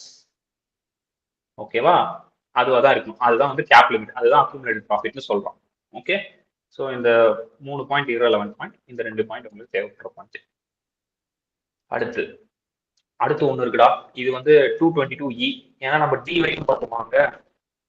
222A B C D வரைக்கும் பார்த்தோம். இப்போ இ ஜஸ்ட் இதெல்லாம் கோத்ரூ மட்டும் பண்ணிக்கங்க. இது வரைக்கும் எக்ஸாம்பிள் இந்த மாதிரி சம்ஸ் எதுவும் கேட்டது கிடையாது, பட் கோத்ரூ பண்ணிங்க. ஏன்னா உங்க புக்லேயே இதுக்கு சம்ஸ் கிடையாது, ப்ரொவிஷன் தான் இருக்கும். டிவிடெண்ட் இருக்கு அவங்க புக்ல இருக்கும்னு நினைக்கிறேன். அந்த டிவிடெண்ட் இது 56 ஆஃப் 1 ஆனா 2 ஆஃப் 1 என்ன சொல்றீங்க? இந்த டிவிடெண்ட் Section தான சொல்றீங்களா? சொல்றீங்க? டிவிடெண்ட் டீம்டு இதுதானே இருக்கு. டிவிடெண்ட் இருக்கு, 222 இருக்கு. ஏதோ பின்னாடி டிவிடெண்ட்ஸ். ஸோ இப்போ நான் படிச்சோம் இல்லையா, அதெல்லாம் தான் இங்க கொடுத்துருப்பான். ரொம்ப வாஸ்டான ஒரு டாபிக் மாதிரி போகும். வாஸ்டானா அங்க இங்கன்னு கன்ஃபியூஸ் ஆகும் எது எதுன்ட்டு. ஜஸ்ட் நீங்க வந்து இந்த பிபிடியை வச்சு இதை கோத்ரூ பண்ணீங்கன்னா ஈஸியா அண்டர்ஸ்டாண்ட் ஆகும் உங்களுக்கு டிவிடெண்ட் ரிலேட்டடா. ஓகேவா? ஸோ 222E, இப்போ 222E தான் படிக்க போறோம். 222D ஆல்ரெடி பார்த்தோம் இல்லையா. 222Dனா என்ன, 222Cனா என்ன, 222Cனா என்ன, 222Bனா என்ன, 222Aனா என்ன, இதெல்லாம் தான் ஒரு பாயிண்ட்ல நான் அப்படியே கொடுத்துருப்பேன் இல்லையா. ஸோ அதை வச்சுட்டு இதை கோத்ரூ பண்ணுங்க, அப்பதான் ஈஸியா இருக்கும். அதர்வைஸ் என்னடா சொல்றான் இங்க, என்னடா பண்ண வராங்க, அவன் என்னதான் சொல்ல வரான் அப்படின்றது மறுபடியும் போயிட்டு சுத்திக்கிட்டே இருக்கும் டிவிடெண்ட் பொறுத்த வரைக்கும். ஓகேவா? இதுல சம்ஸ் எதுவும் இருக்காது actually. Meaning of accumulated profit. ஓஹோ, சம்ஸ் கொடுத்துருக்காண்டா, ப்ரொவிஷன் இல்லஸ்ட்ரேஷன். சரி, ஓகே, நம்ம இதோ பார்த்துட்டு வந்து இதுல சம பார்ப்போம் பிபிடியை முடிச்சுட்டு வந்து. ஓகேவா? ஸோ 222E இதை பார்த்துட்டு நம்ம அங்கே சம்ஸ் போவோம். 222E அப்படிங்கிறது என்ன அப்படின்னா advance or loan to beneficial owner. ஓகேவா? பெனிஃபிஷியல் ஓனருக்கு நம்ம வந்து அட்வான்ஸோ இல்லை லோனோ கொடுக்குறோம். யார் பெனிஃபிஷியல் ஓனர்? 10% யார் வந்து I think rights and which one holds 10% யார் ஹோல்ட் பண்ணிருக்காங்க, இல்லைன்னா 20% வந்து சப்ஸ்டான்ஷியல் இன்ட்ரெஸ்ட் வச்சிருக்கணும். சப்ஸ்டான்ஷியல் இன்ட்ரெஸ்ட் வந்து 20%, அதுவே ஐ திங்க் 10% வந்து voting rights, voting power. Okay, or more of the equity. 10 இல்ல 20 இல்ல அதுக்கும் மேல யாருன்னா வச்சிருக்காங்க அப்படின்னா then that person is become as a substantial beneficial owner. Then that person is become as a beneficial owner. அவங்களுக்கு ஏதாவது இந்த பெனிஃபிஷியல் ஓனருக்கு நம்ம ஏதாவது அட்வான்ஸோ இல்ல லோனோ நம்ம கொடுக்குறோம் அப்படின்னா, கம்பெனி வந்து ஒரு அட்வான்ஸோ இல்ல லோனோ கொடுக்குது அவங்க 2 பேருக்கு அப்படின்னா then that will be comes under 22E deemed dividend. ஓகேவா? Company only for closely held company. Closely held company, these persons are always closely held company only, which means associate companies, subsidiary companies அந்த மாதிரி வரும் இல்லையா. 20% இருந்தாலே associate company, 26 I think so. So இந்த மாதிரி closely held companies தான் இது applicable. Okay, கம்பெனிஸ்ல. So 115 applicable ஆகுமா? Yes, shall pay 30% tax. But இது இன்னும் ப்ரிவைல் ஆகுதா 30%? 22E தானே, 10% voting power, 20% sharing profit, exemption. Rate ஏதாவது கொடுத்துருக்கானா 1150 சொல்லிட்டு டாக்ஸ் பாயிண்ட் கொடுத்துருக்கான் சப்ஸ்டான்ஷியல் இன்ட்ரெஸ்ட்க்கு.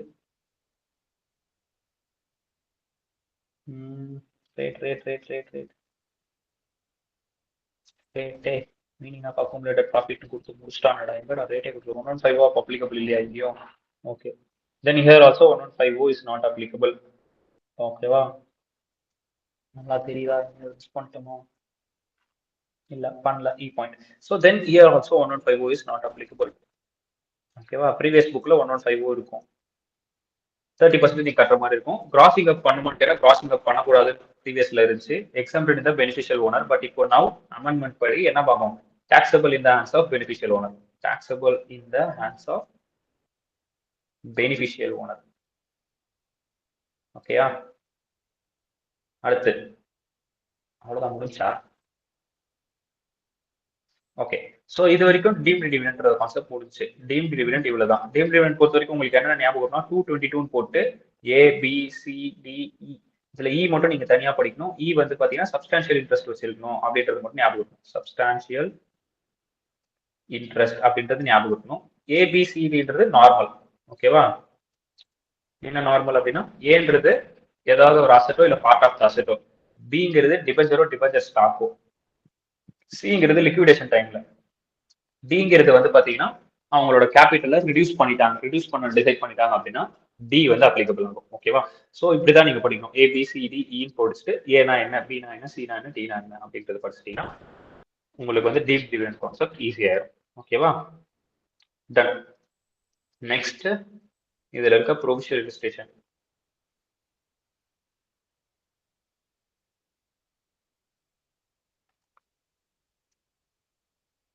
அப்பாடா வெளியே போயிடும் நினைச்சேன். Provisional illustration.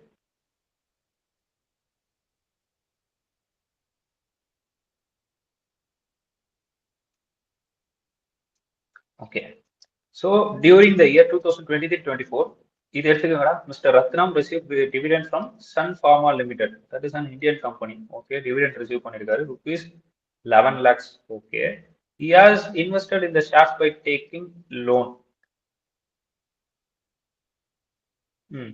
சரி, ஓகே, ஒரு லோனை எடுத்து ஷேர்ஸ்ல இன்வெஸ்ட் பண்ணிருக்காரு. he has invested in the shares by taking loan எடுத்து போயிட்டு ஷேர்ஸ்ல இன்வெஸ்ட் பண்ணிருக்காரு. சரி, okay. During the year liable to pay interest 3 lakhs on such loan. 3 லட்ச ரூபா லோனுக்கு பே பண்ண வேண்டியிருக்கு. Further year accrued collection charges 50,000. Compute taxable income of mister Ratnam. இப்போ என்னன்னா ஷேர்ஸை வாங்குறதுக்காக ஒரு லோனை வாங்கியிருக்காரு. கரெக்டா, லோனுக்கான இன்ட்ரெஸ்ட் வந்து பாத்தீங்கன்னா 3 லட்ச ரூபா. ஆனா லோனை வாங்கி ஷேர்ஸ்ல இன்வெஸ்ட் பண்ணி அவர் ஏர்ன் பண்ணது எவ்வளோ? 11 லட்ச ரூபா. 11 லட்ச ரூபா ஏர்ன் பண்ணி 3 லட்ச ரூபா இப்படி கட்டிட்டாரு.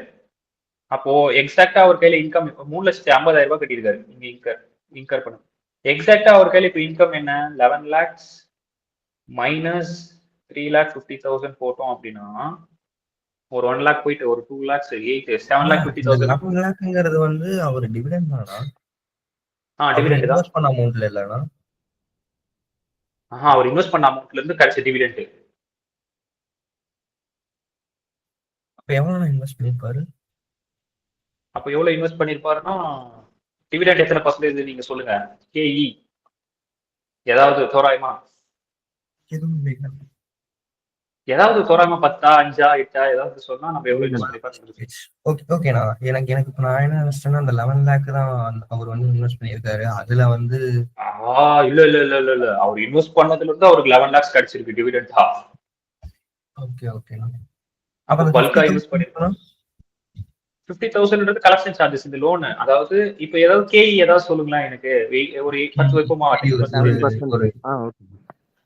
இப்போ 11 lakhs டிவைடட் பை 10% போடுங்க. என்ன ஆன்சர் வருதுன்னு பாருங்க. 1 crore 10 lakh அந்த மாதிரி வரும். 1 crore 10 lakh வருதா? சோ 1 crore 10 lakh லோன் வாங்கியிருக்காரு. லோனை வாங்கி 1 crore 10 lakh கொண்டு போய் இன்வெஸ்ட் பண்ணிருக்காரு. அந்த 1 crore 10 lakhக்கு 3 lakhs தான் லோனுக்கான இன்ட்ரெஸ்ட் கட்டுறாருன்னு அர்த்தம். Okay, okay, okay. ஓகேவா, அந்த இன்ட்ரெஸ்ட்டுக்கான சார்ஜஸ் ஒரு 50,000 ரூபாய் எக்ஸ்ட்ராவா நடக்குது கலெக்ஷன் சார்ஜஸ். அப்போ 3,50,000 ரூபாய் டோட்டலா அவருக்கு எக்ஸ்பென்ஸ் ஆகுது அப்படின்ற மாதிரி கணக்கு. ஆனா ஒரு இந்த இன்கம் வந்து 11 லட்சம் கிடைச்சிருக்கு. அப்ப அந்த 11 லட்சத்துல இந்த 3 லட்சம் ரூபாய் மைனஸ் பண்ணா எக்ஸாக்டான இன்கம் 7,50,000 தான். அதாவது நம்மளோட பாயிண்ட் ஆஃப் வியூல. பட் அவன் ஐஎஃப்ஓஎஸ் பாயிண்ட் ஆஃப் வியூல என்ன சொல்லியிருக்கான், 11 lakhs 20% டிவிடெண்ட் எங்கன்னா கொடுத்துருக்கானடா? எனக்கு அந்த சம்மே இல்லைண்ணா. இல்லண்ணா செம்ம இல்லையா? இது அந்த ப்ரொவிஷன் இல்ல. ரத்னம் காணும்ண்ணா. ரத்னம் ப்ரொவிஷனல் லிஸ்டேஷனே இல்லையா? இல்லைண்ணா. டைரக்டா ஸ்பெசிபிக் டிஸ்அலவன்ஸ்க்கு அந்த இது அக்குமுலேட்டட் ப்ராஃபிட் முடிச்சு ஸ்பெசிபிக் டிஸ்அலவன்ஸ் போயிடுச்சு. ஓஹோ. ஏன்னா இதுல இன்னொரு ட்விஸ்ட் ஒன்று இருக்கு. என்னன்னா இங்க ஒன்று கொடுத்துருக்கான் பாருங்க, deduction available from dividend income சொல்லிட்டு ஒரு டிடக்ஷன் அவைல் பண்ணிருக்கோம். No deduction shall be allotted for dividend income on income respect of unit of mutual funds other than deduction on interest expense. Okay, mutual ஃபண்ட்ஸ்ல இருந்துச்சுன்னா deduction கிடையாது. Further in any previous year shall deduction not exceed 20%. Maybe வேற ஏதாவது previous இயர்ல இது நடந்திருக்கு. ஆனா என்ன ப்ரீவியஸ் இயர்னு சொல்லியிருக்கானோ. சரி, ஓகே. ஃபர்தர் இதுக்கப்புறம் வரக்கூடிய ப்ரீவியஸ் இயர்ல 20% of the dividend income or income the total income of the year. So 20% வந்து அவங்களோட இன்கம்ல ஆட் ஆகுமா. Apart from interest, 20% of dividend income, no deduction shall be allowed from dividend income. So 20% தாண்டி இருக்கக்கூடியதுக்கு allot கிடையாது. அப்ப 20% allot பண்ணலாம் அப்படின்ற மாதிரி ஒன்றும் இல்லடா. 20% மட்டும் ஞாபகம் வச்சுக்கோங்க. ஓகேவா? இந்த இடத்துல இது ஒரு அமெண்ட்மெண்ட். இப்போ இந்த சம பாருங்க, 11 லட்ச ரூபாய் டிவிடெண்ட் வாங்கியிருக்காரு நம்ம பார்த்தோமா. இப்போ அதுல என்ன சொல்லிட்டானா, ஆக்சுவல் இன்ட்ரெஸ்ட் எக்ஸ்பெண்டிச்சர் நம்மளுக்கு எவ்வளோ, 3 lakhs. கரெக்டா? ஸோ 20% ஆஃப் த டிவிடெண்ட் எடுத்து சொல்லியிருக்கான். 20% ஆஃப் த டிவிடெண்ட் நம்ம என்ன பண்ணிக்கலாம், எக்ஸாம்ட் எடுத்துக்கலாம். விச் மீன்ஸ் டிடக்ஷன் எடுத்துக்கலாம் அப்படின்ற மாதிரி சொன்னான் இல்லையா. ஸோ டிடக்ஷன் எடுத்துக்கலாம் அப்படின்னா 11 lakhs into 20% போட்டீங்கன்னா 2,20,000 வருமா. ஸோ 2,20,000 என்னடா பண்ணி வச்சிருக்கான்.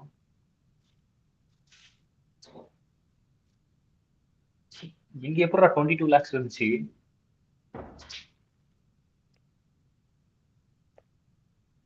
செம்ம தப்பா இருக்குடா. இங்க இவ்வளவுலாம் வராது. இது 20% அசம்ப்ஷன் எடுத்துக்கிட்டான் போனா.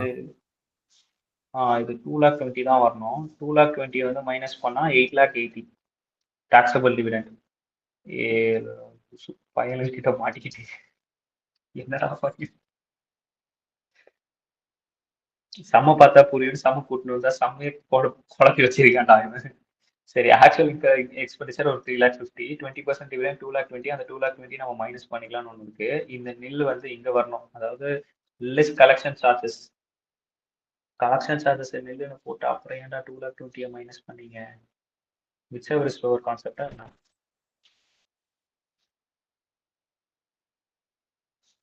Maximum up to 20% of the dividend income. No deduction shall be allowed from dividend income.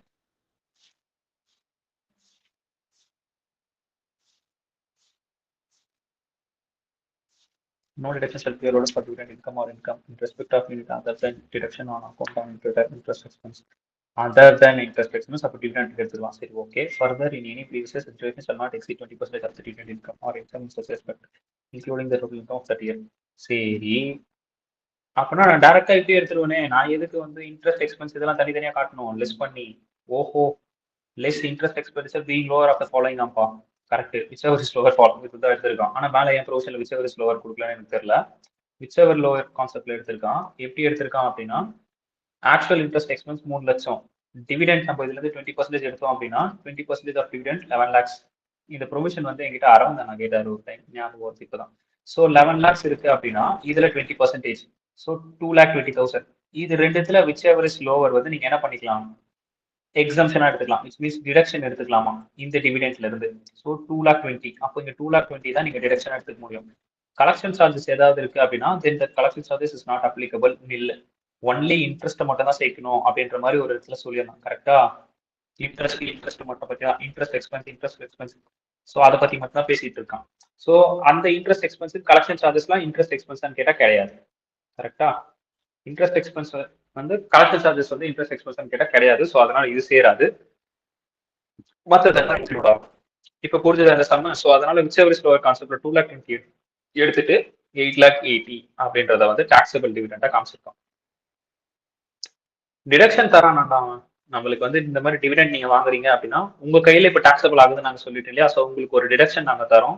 அந்த டிடக்ஷன் வந்து 20% இல்லைன்னா நீங்க இன்ட்ரெஸ்ட் வேற ஏதாவது, அதாவது லோனை வாங்கி தான் நீங்க இதுவே வாங்கியிருக்கீங்க அப்படின்னா தென் நாங்க இது வந்து உங்களுக்கு தரோம், இந்த டிடக்ஷன் வந்து உங்களுக்கு அவைல் பண்றோம், 20% or interest payable whichever is lower அப்படின்ற அந்த கான்செப்ட்ல வந்து நாங்க தரோம் அப்படின்னு சொல்லியிருக்கோம். இப்போ புரிஞ்சுதா?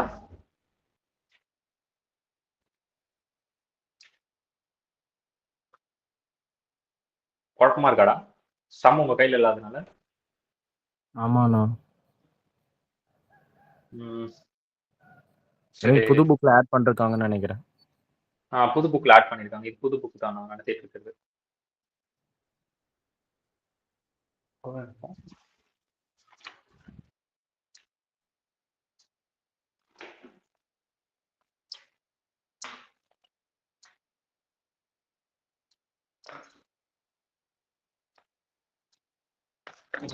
சார்ஜ் போட்டுக்கிறேன். ஓகே, அப்படியே அந்த சம்ம கோத்ரூ பண்ணுங்க. அதுல பாருங்க உங்களுக்கு அண்டர்ஸ்டாண்ட் ஆகுதுன்னு. நார்மலா இப்போ நான் கொடுத்துருக்கேன் இல்லையா, அதுலயே அப்படியே பாருங்க. இந்த புக் இப்போ ப்ரெசென்ட் ஆயிட்டு இருக்கு இல்லையா, அதுலயே அப்படியே பாருங்க உங்களுக்கு அண்டர்ஸ்டாண்ட் ஆகுது. ஸோ இங்க இருக்கிற அந்த ப்ரொவிஷன் பார்த்துட்டு ஐ திங்க் இந்த ப்ரொவிஷனல் லிஸ்ட் கொஸ்டின் உங்களுக்கு புரிஞ்சிருக்கும்னு நான் நினைக்கிறேன். சம்ஸ் மட்டும் பாருங்க, விச் எவர் இஸ் லோவர்ல அவன் எப்படி எடுத்துக்கிறான்.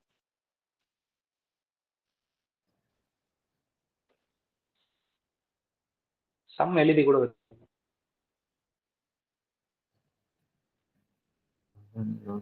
20%.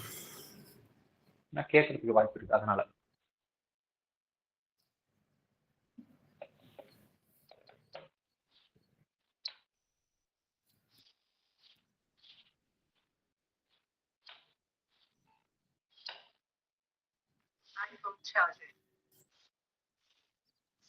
ஓகேண்ணா, புரிஞ்சுதுண்ணா.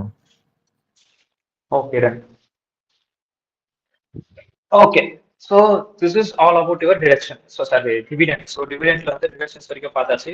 Normal dividend year in which company has been declared basic of this dividend is calculated on the basis of accounting method as per income dividend is taxable on dividend. Okay, so மற்றது எல்லாமே just நீங்க ஒரு go through பண்ணுங்க. இந்த dividend ரிலேட்டடா இந்த deductions மட்டும் நீங்க பாத்துக்கணும். ஓகேவா? So this one is important. So மற்றதெல்லாம் ஜஸ்ட் வந்து இப்போ நம்ம படிச்சதை வச்சு ஒரு நியூஸ் பேப்பர் ரீட் மட்டும் கொடுங்க. ஏன்னா இது எல்லாமே ப்ரொவிஷன் தான். சப்ஸ்டான்ஷியல் இன்ட்ரெஸ்ட்னா என்ன, 20%, 10% ஓட்டிங் பவர்னா என்ன வச்சிருக்கணும், செட் ஆஃப் கேரி ஃபார்வர்ட் நம்ம எப்படி பண்றது, அந்த மாதிரி சில விஷயங்கள்லாம் சொல்லியிருக்கோம். ஓகேவா? ஸோ அதெல்லாம் கோ த்ரூ படிக்கணும், அதுவே போதுமான அளவு. வேற என்ன இருக்கு? அடுத்து நம்ம பிபிடியூல போலாமா? ஸோ அடுத்து 115 BBDA, tax on certain dividend receive from domestic company. Domestic கம்பெனிலேருந்தே நம்ம ரிசீவ் பண்ணியிருந்தோம் அப்படின்னா சில டிவிடெண்ட்ஸ்க்கு எப்படி டாக்ஸ் பண்றது. டொமஸ்டிக் கம்பெனி இந்தியன் கம்பெனி, அதனால இந்தியா கொடுத்துருக்கேன். இது நம்ம பார்த்தோம் இல்லையா, இப்போ 10 lakhs மேலே போச்சுன்னா 10 lakhsன்னு இது அப்ளிகபிளே இல்லை. No deduction respect of expenditure allowances or set off shall be allotted, dividend include. Okay, specified assessing means domestic company trust இருங்க, இது இம்பார்ட்டன்டா இல்லையா நான் சொல்றேன்.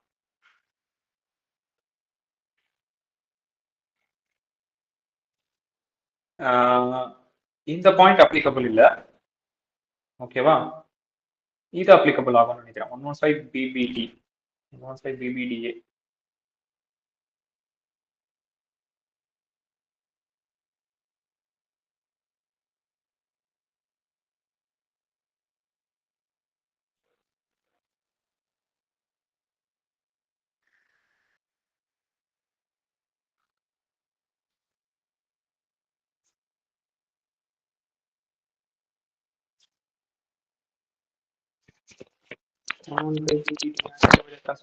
Tax of 26%.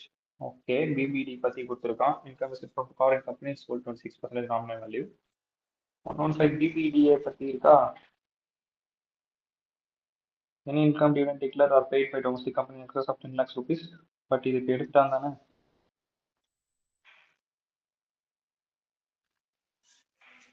BBDA amendment.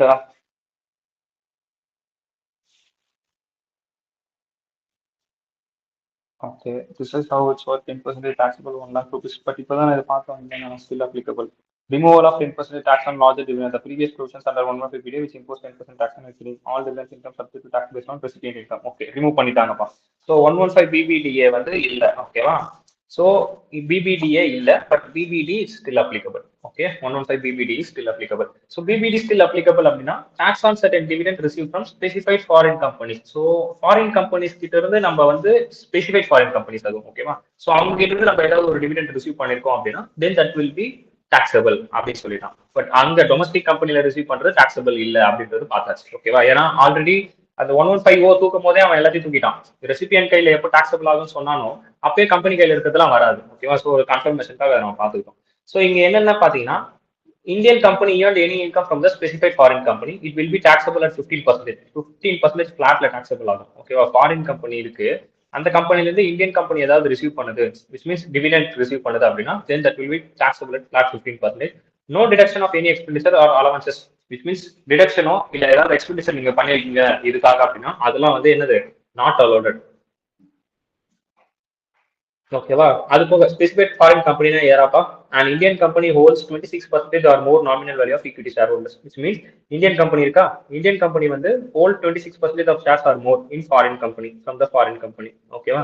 So இதுதான் வந்து பாத்தீங்கன்னா ஸ்பெசிஃபைட் ஃபாரின் கம்பெனி. அப்போ இந்த ஃபாரின் கம்பெனி என்னவா மாறிடும் அப்படின்னா ஸ்பெசிஃபைட் ஃபாரின் கம்பெனியா மாறிடும். ஓகே, ஸ்பெசிஃபைட் ஃபாரின் கம்பெனியா மாறிச்சு அப்படின்னா தென் இங்க இருந்து நீங்க ரிசீவ் பண்ணக்கூடிய டிவிடெண்ட் வந்து டாக்ஸபிள் அட் ஃபிளாட் 15%. ஓகேவா, புரிஞ்சுதா. So this is all about your dividend 115 BBD. அவ்வளவுதான். ஓகே, அது உங்க புக்ல இருக்கா, ஃபாரின் கம்பெனில இருந்து ரிசீவ் பண்ணா என்னன்னு அதை பத்தி அவன் மென்ஷன் பண்ணலையா. சரி, right, okay. So up to this we are completing dividend வரைக்கும் கம்ப்ளீட் பண்ணிருக்கோம். கரெக்டா.